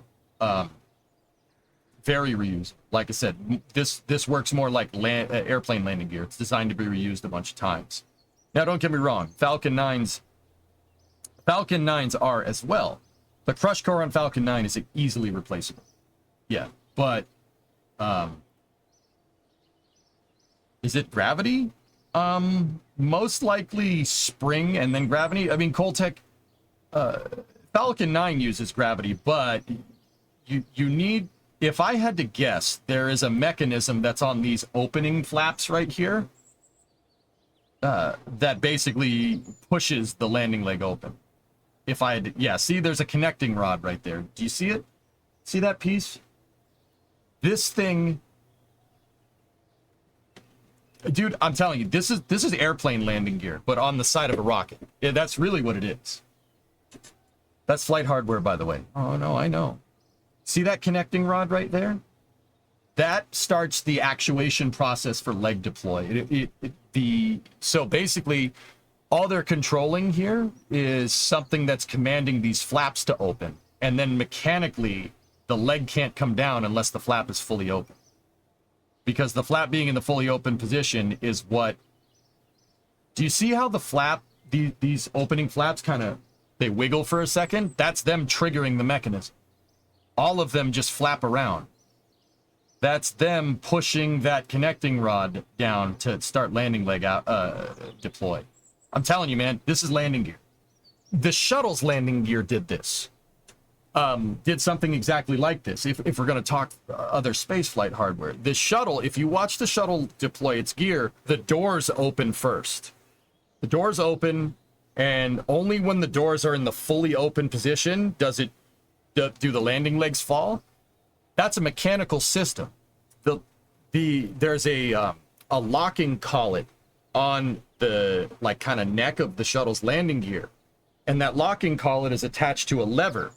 And when the door opens up, that lever actually separates and opens the collet for the gear to come down. That's the only way the shuttle's gear could come down mechanically if the doors were fully open. Blue Origin's landing legs are that's airplane, dude, I'm telling you, it's airplane landing gear, only just on its side. Like, the landing gear would be like this, and the wheel would deploy down like this. It's that. It's on its side. Same exact mechanism. Won't that make the engine bay extremely heavy? But,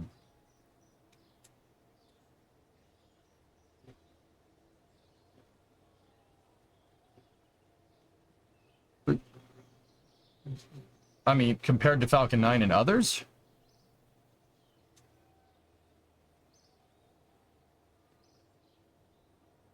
Yeah, I mean, probably, Forge, but I don't, why would you ask that question? I'm not sure I understand why you would ask this, and forgive me for presuming. Yeah, of course it's going to be heavy. New Glenn's a bigger rocket, way bigger than Falcon 9, and it has 6 landing legs because it needs 6 instead of 4 because it's freaking gigantic. New Glenn first stages are almost as tall as the Saturn V first and second stage. Actually, it is as tall as that. We're talking about a way bigger rocket here. A way bigger rocket is going to warrant a different type of landing leg. In fact, the bigger you go, the less, either you have to have more landing legs, and it's probably ends up being a diminishing return, or you be like SpaceX and say, frick it, we don't need any landing legs. Leave the landing legs on the ground, and we'll catch it with its own landing legs. Yeah, New Glenn's a way bigger rocket, so it's going to be way heavier, of course. I don't understand the implication behind that question. Like, why would you ask that? Would that be a good design for Super Heavy? I do not think this system would work very well with Super Heavy cryoprop. That and the other thing, Forge, is that, look, they're not retrofitting landing gear to New Glenn. The landing gear are designed. They're already put into the design. They're designing around the landing because their stakeholder expectation is that this rocket is reusable. It was built with reusability in mind from the start. I mean, don't get me wrong, so was Falcon 9. But Falcon 9, with the way SpaceX does things, they said, yeah, we might be able to reuse this later, but let's get it flying in expendable mode first. And then they retrofitted all the systems with landing legs, and then they upgraded the system to be a little bit more integrated with the landing legs based off of flight data, right?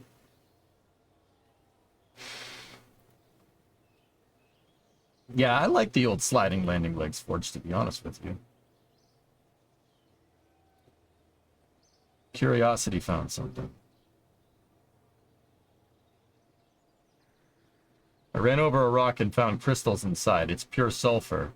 Elemental sulfur is something we've never seen before on Mars. We don't know much about these yellow crystals, but the team is excited to investigate. Cool.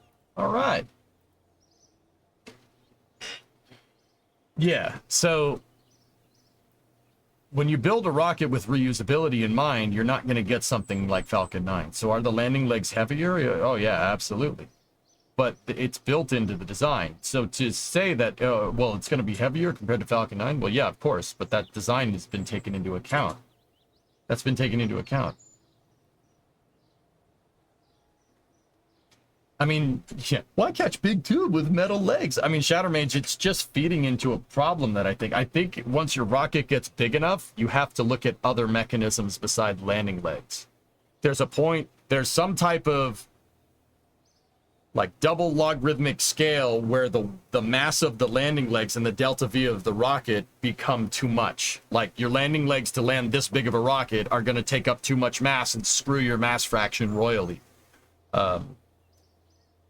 Clearly, there's some type of intersection where it's better to just like I said, leave the landing legs on the ground, like what SpaceX is doing. I'm willing to bet that Super Heavy is probably somewhere past that intersection point, but New Glenn isn't.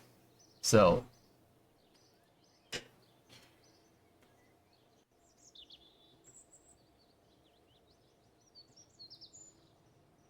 how big are those landing legs compared to Falcon 9s? That's actually a good picture that was linked. There you go. They're pretty big, dude. Like I said, this looks like landing gear. And once again, there's an integrated shock absorber in this design. So reusable. It's suspension. It's a shock absorber. Now keep in mind there's no spring, there's just a shock absorber.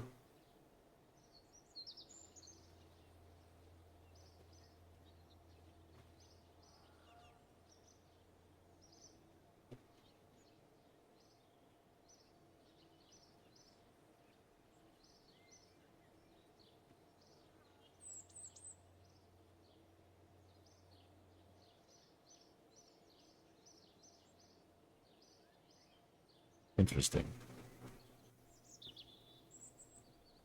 Land the booster into a giant ball pit, fixed forever. I actually think catching the booster, William, would probably be easier than a giant ball pit. They're pretty big. Yeah, they're big. They're big landing legs, dude.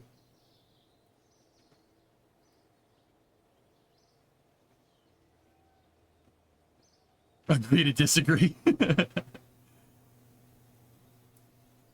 Yeah, that's heavily derived from airplane landing. Hey, Gibbons, what's up, dude?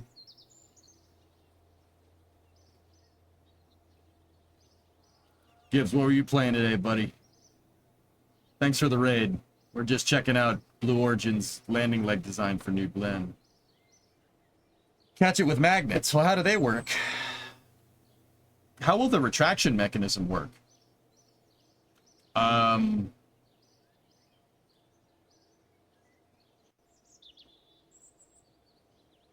If I'm looking at this forge, they probably just pick the rocket up with a crane and then just push the landing gear back up. Freaking miracles. I see miracles every day. After many days of struggle, I've managed a very chill City Skylines 2 stream. Right on, man. There you go. Cool, cool. The red bit at the start is also for the strakes. Are you sure? Yeah, it definitely is. I mean, you say plane landing gear. If that's true, look at this.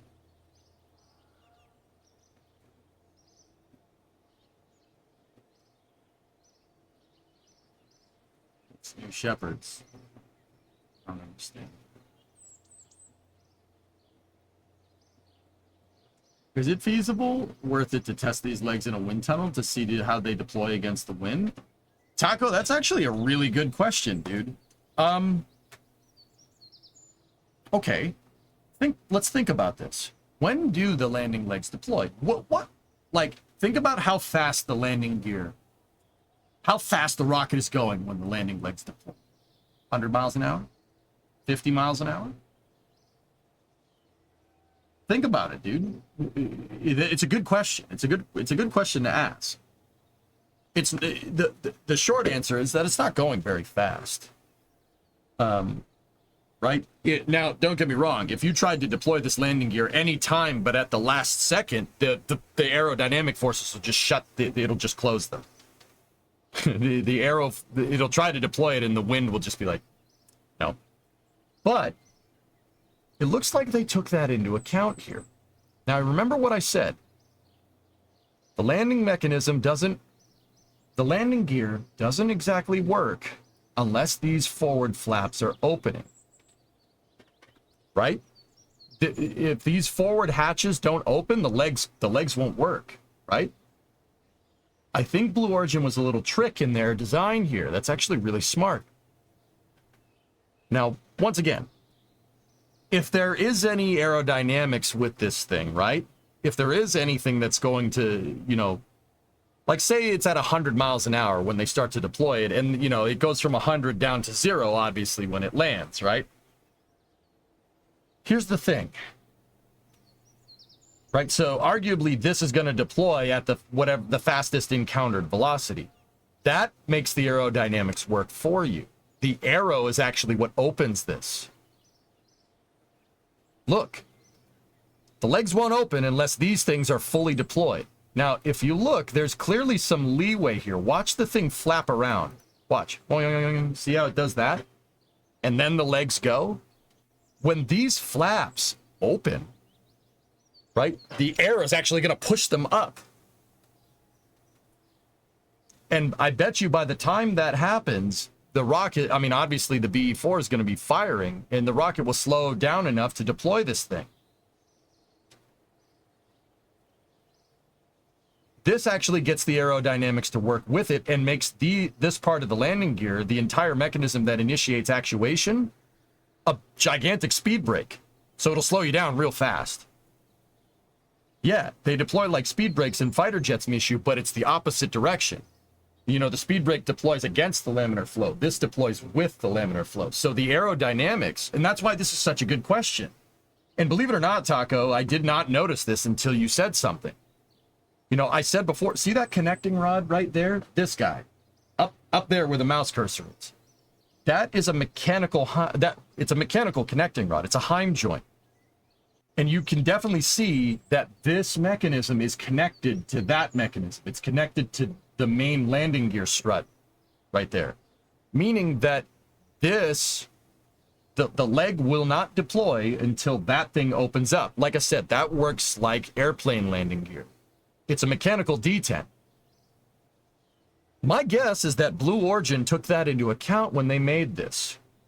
These will deploy and aerodynamics will force them open because the rocket is flying that way. And the resulting drag that's induced during the landing regime from this will slow the stage down enough to where the leg, the force of gravity pushing down on the leg is enough to overcome aerodynamic forces. That's actually really smart. That's a really smart design. I must say, like, I'm not just saying how to blow smoke up Blue Origin. You guys have been trying to launch something for like 2 decades. You know what I mean? Like, but I will say that's pretty trick engineering. That's cool. That's really smart. That's using what you have. That's using aerodynamic forces, which should be an impedance that should go against the landing legs. That's using it to work for you. That's what aerospace engineering is all about. Use what you have in the flight regime that you're given to achieve what you're trying to do. Look, there's already going to be a ton of air passing by here.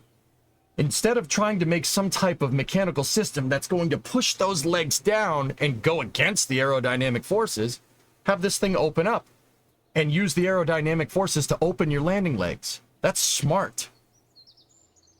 Now, so why are they testing it here? Why does it work here? Well, clearly they can test it under 1g acceleration, right? But the decelerative forces during a landing burn is most likely going to be more than 1g. So if it works here, it'll work there. Once again, the aerodynamic is the induced drag from these plates right here is actually going to make this work better than this. I'll bet you it deploys better when we actually go to see a Nuglins come down and land.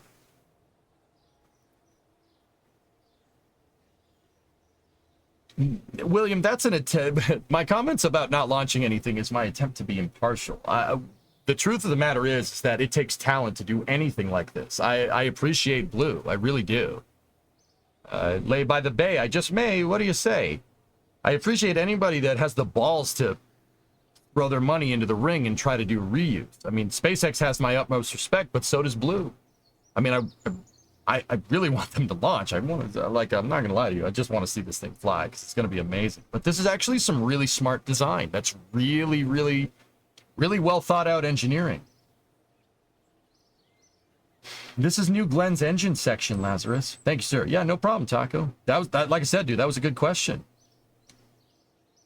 Yeah, see how they flutter around? The arrow will make that not happen. The arrow will push those things to their absolute maximum throw right there, and the landing legs will actually work better under deceleration. Smart. That's really smart. My guess is that this was learned from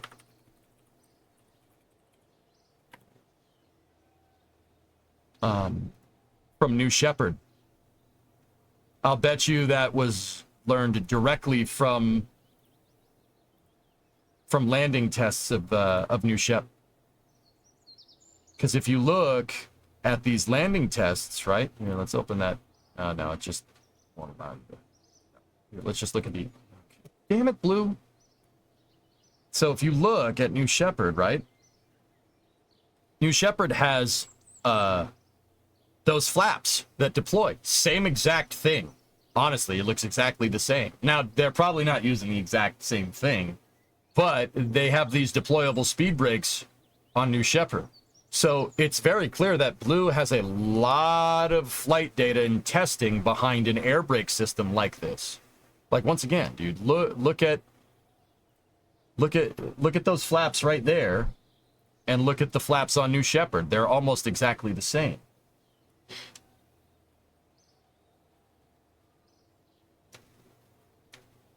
Specifically, if you look here, the air brakes around the ring fin. Smart. That's really smart, actually. Air brakes integrated into the leg deployment probably saves weight. The air brakes are actually will help smooth out the leg deployment, believe it or not, Nils. Look at when these things deployed. See them flutter around? That won't happen when the thing comes into land. They won't do that because the air is going to force them open. And the aerodynamics forcing them open is going to force the landing leg open. This basically makes it so your landing leg, however much air is pushing against this thing, it will articulate the landing legs. Smart. Very smart. And this is flight data driven design, guys. That's genius. It's good stuff, man. That's really smart. Like,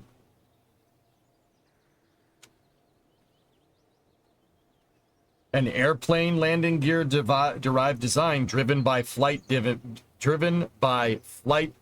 gained from suborbital landings. Genius.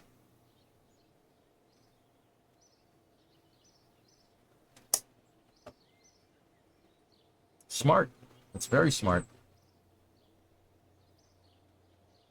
Let me try making this in KSP and putting it on MLB.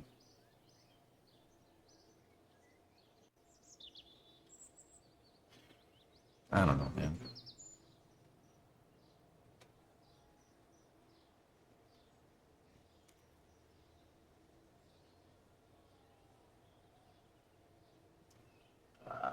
That mechanism is a little bit more complicated. Could I do it? Sure. But I don't think I can miniaturize hybrid tech enough to actually get that to work.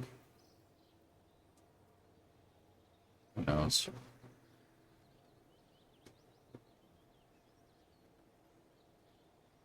Oh, Starliner update. Hold on. Starliner thruster ground testing is complete. Teams are moving forward with reviews to support flight rationale for Starliner's return to Earth with the crew flight test commander Butch Wilmore and pilot Sonny Williams in the coming weeks. Good.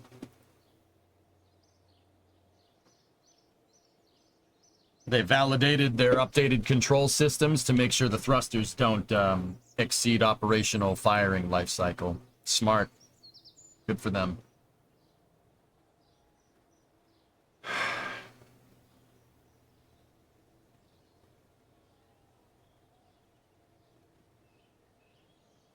I'm sorry, guys. Dude, that NASA stuff's still pissing me off. I'm trying as hard as I can to not let it piss me off, but it's pissing me off. Cobra reusability expansion has the new blend landing. Yeah, Sputnik. Sure. Yeah, there are mods, dude, but what I really like to do is try to make it in KSP. And having mods do that, you don't really understand how the whole system works. I like to use the robotics in KSP to try and mimic the engineering so I can use it as a teaching tool. You know what I mean? So like this, my medium launch vehicle. This is a Kerbalized version of Falcon 9. Like, obviously there's not 9 engines, there's 7. So because that's really the best application for a stage this size, Could I sit here and overclock engines with a Cal controller? Sure, but if you look at this thing, watch. I built Falcon 9's landing legs here, or at least an approximation of basically exactly how the real ones work. See what I mean? I don't like using mods because if I just say, oh yeah, this has New Glenn landing gear, right? You don't learn about how it works. Now, keep in mind, the animation cycle is not exact, right? Like, obviously the leg's out of socket right there. When you actually go to deploy it when you actually go to deploy this thing, when you're using it, the landing legs don't bind. They don't do that. It stays together in one piece. This is just example animations. But yeah, there you go, dude.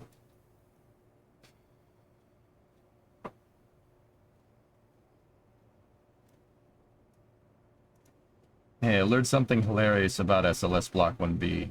The ascent to initial orbit insertion is a combined 23-minute burn. 8 minutes on the core stage, 15 on the EUS.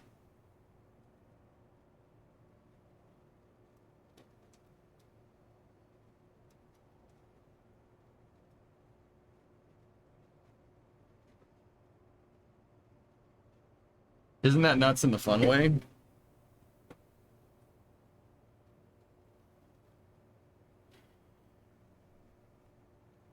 It's a very high energy insertion, dude. Very high energy. They're asking a lot out of that core stage. Vulcan, that's like a direct to MEO insertion that kind of mimics like an Ariane 6 trajectory, but final insertion altitude is like 10,000 miles or something. I mean, I think it's cool. It's definitely a righteous burn.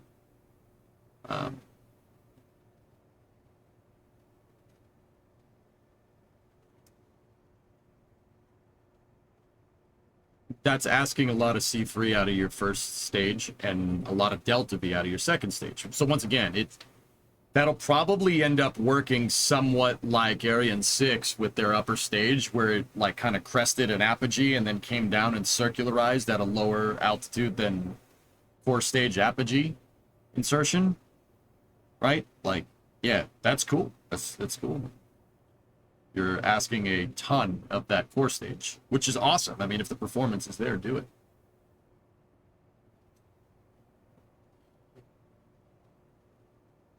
Vulcan, I'm not gonna lie to you. I'm not really happy with NASA right now. I'm not happy with it. Yeah, I don't really want to. I mean, it's cool. Don't get me wrong.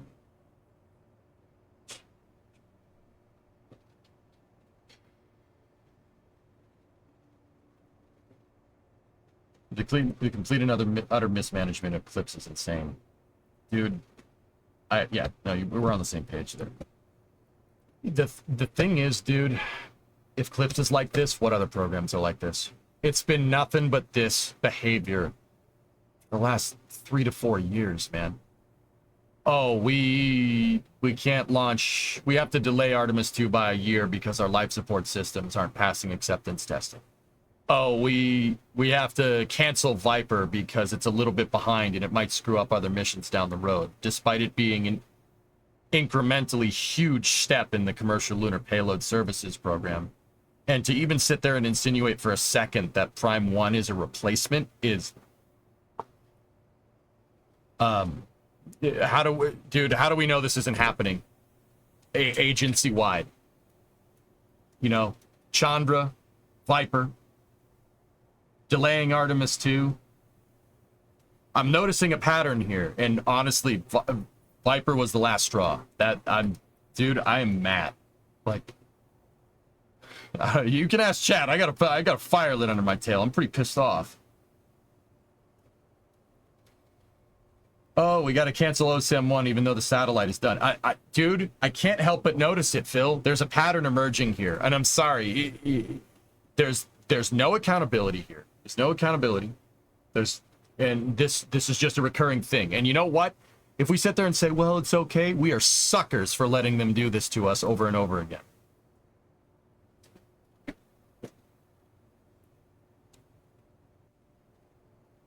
Save your anger for the Flame Trench. I'm not going to be on Flame Trench tomorrow, William, because I'm going to a car race tomorrow night, the New England 900. So, believe me, I would let loose. I would let loose on the Flame Trench. This is unacceptable behavior.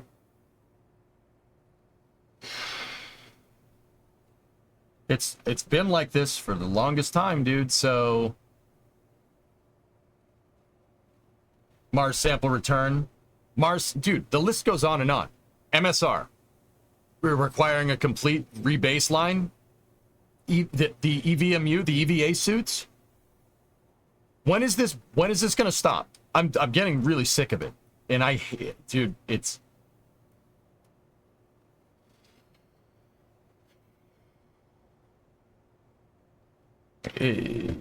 look, I'm only going to take so much of this crap before I start calling it out. Like, I usually give NASA the benefit of the doubt. I feel I've been very good on this.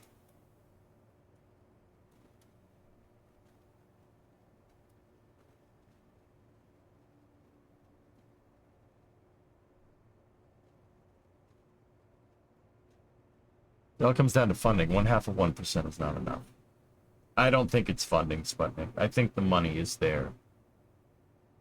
I think that the lack of a long-term goal for NASA makes programs easier to just axe. There's no accountability. But if you make programs depend on each other, it's harder to get rid of it. Discovery, go at throttle up. Chandra, you know, Viper, OSAM-1, the EVA suits, they're all competing for cash instead of working together to get more. That's the problem. And no one can...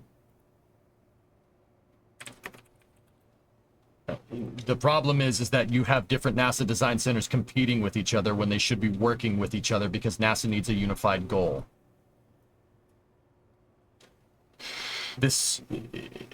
The lack of accountability and the lack of a unified goal goes right to the top. That's why I want to know who made this decision to cancel Viper. Who was the one that had the say here? This wasn't a committee thing, because if it was a committee thing, it never would have gotten canceled. Somebody would have said something. So this was a singular decision. And I'm not going to tolerate this type of behavior as a taxpayer. I'm sorry. There needs to be accountability. And it, like, just in some alternative timeline, I'm the NASA administrator. If I screw up, if I'd screwed up, I would want that accountability. I would step down if I made a mistake.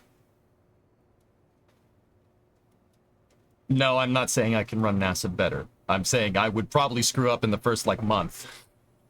And somebody would be like, do the same thing. There needs to be this kind of accountability in NASA, because if there isn't, nothing is ever going to get done. That was the problem with the old Soviet space program and the design bureaus. Yep. You know that scene in Ford versus Ferrari where Shelby tells Ford you can't win races by committee? That's NASA right now, and they need a Shelby to keep everybody focused and in line. Zeros, I have no confidence in any leadership at NASA being able to do that at this point in time. The money is there, guys. NASA gets $26 billion a year. Could you make the argument that they could need more money? I would make that argument too, absolutely. What are you trying to do? If the goals required that much money, I would argue that. But I would argue that NASA's budget entirely depends on what they're trying to do. If we had a unified goal like the Apollo program, that would call for increased funding. But if you increase the funding right now, all that would do is just have these design centers, all these committees and subcommittees on NASA just argue over the money even more. Increasing the budget without a plan, just because all these programs need more money. Doing that will cause more infighting, not less. There needs to be a unified goal. Sorry, there just has to.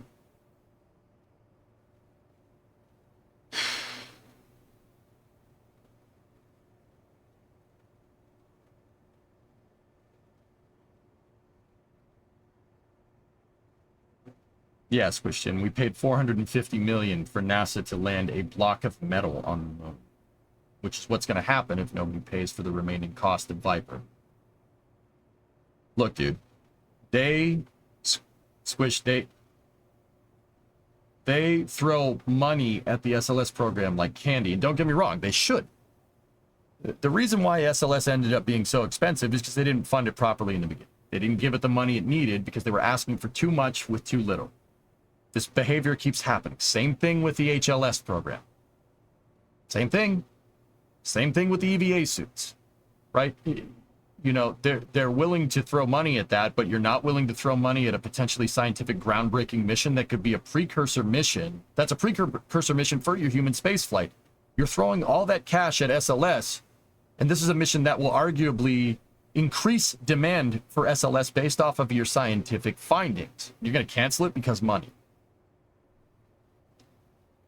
When the rover is built, the rover is manufactured, it just needs to complete an environmental test. It's one test away from being good to go. I'm sorry, that's piss poor management. Piss poor management.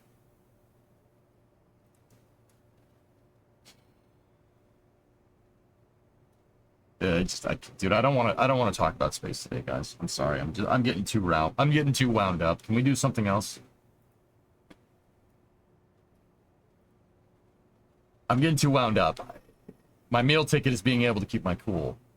I don't like losing my cool. I don't like raising my voice. I only do it when it's absolutely warranted. And this is just getting it.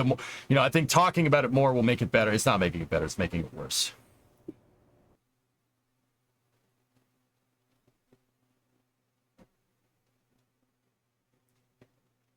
We're not beating a dead horse at this point, Nova. The reason why I'm forcing myself to talk about it is so more people know, because this incompetency needs to be highlighted.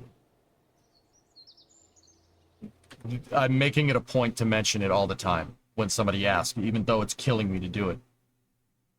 This behavior needs to be shown in public and needs to be judged in the court of public opinion, because it is absolutely incompetent behavior. No one as a taxpayer should tolerate this.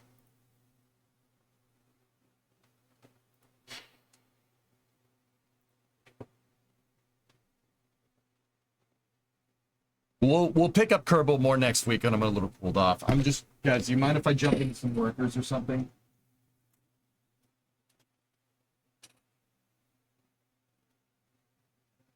I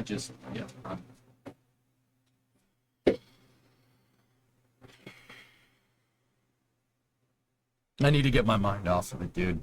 And I know, like, fellas, I know I'm being super dramatic. Spaceflight is super important, man. Think there's any worth to submitting a Freedom of Information Act request to Ames to get minutes from meetings where Viper was discussed? Maybe.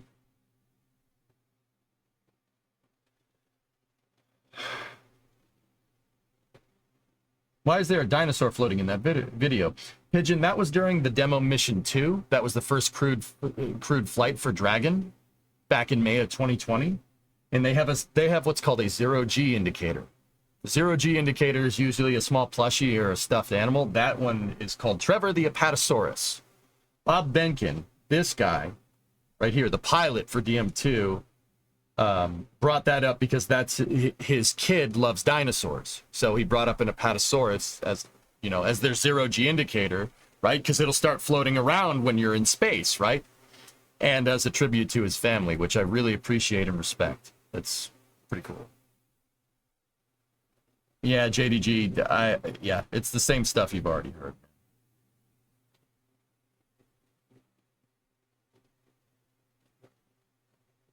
But if they actually land a mass simulator chunk of metal instead of a rover, I'm going to lose it. 415, it's incompetent behavior. Dude.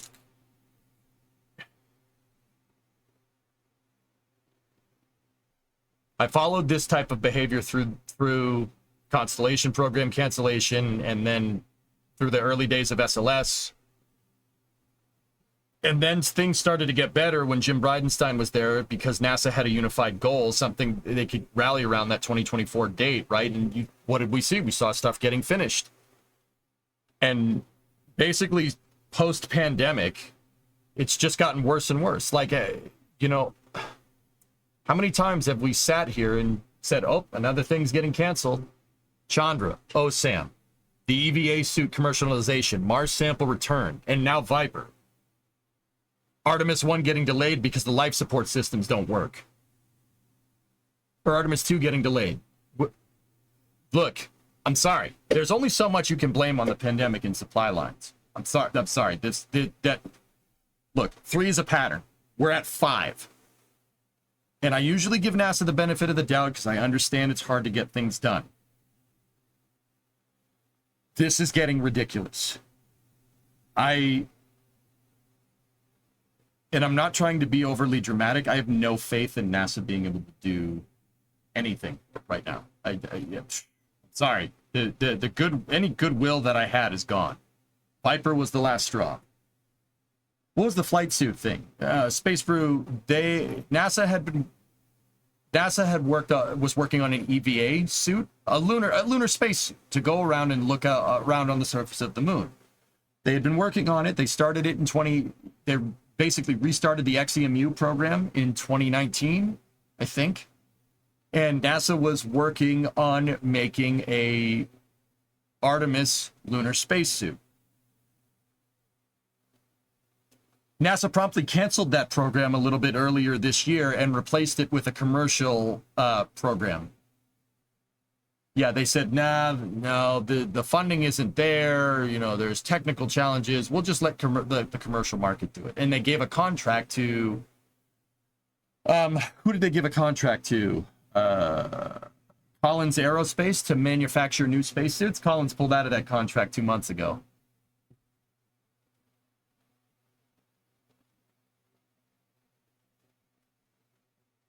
And they also have Axiom as well. Yeah, Axiom Aerospace. And once again, like, here's the problem. You're developing something. Developing something on a fixed price is something that's extremely hard. That's an extremely difficult thing to do, to develop something that hasn't been done before on a time scale. If you're going to do that, the funding needs to go through the roof, and it needs to be funded properly. That's where cost plus makes sense, as long as you have a time-sensitive deadline. Cost plus only works if there's a deadline by this. A deadline by a certain point, or else there's no incentive for a cost plus contract to get done on any reasonable time, and they'll just keep milking the contract. With that being said, the commercial spacesuit, the commercial Artemis EVA spacesuits are on a fixed price program. So, okay, if cost plus contracts are used to get stuff done quick, well, we have a moon landing scheduled for 2026 at this point. That's 2 years is not a lot of time to make a spacesuit. Not even Apollo did the A7L that fast, and that was with a blank check. You're telling me that some company that has a couple of missions experience in low Earth orbit is going to be able to make a suit to explore a celestial body that no one has explored in 50 years.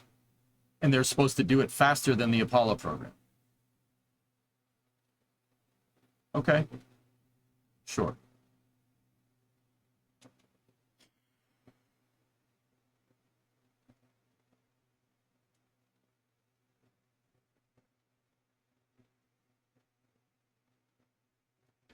Okay. Sure.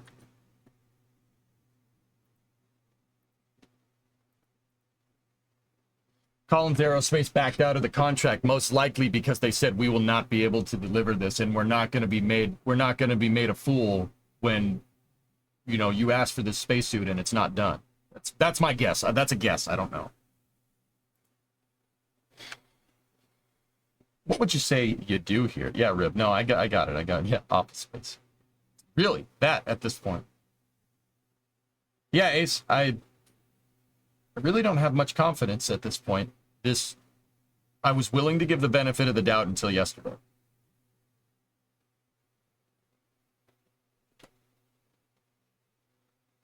JDG, I know how you need to get back to some Zen. Go out in your garage. Yeah. Now, the funny thing is, we're talking about EVA suits. SpaceX posted their EVA suits for Polaris Dawn, which is pretty cool. They're actually super trick.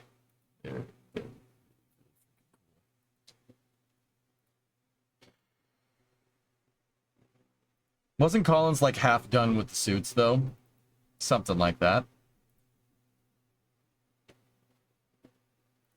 Anyway, guys, I'm gonna switch to workers. I apologize for being so angry about this. It's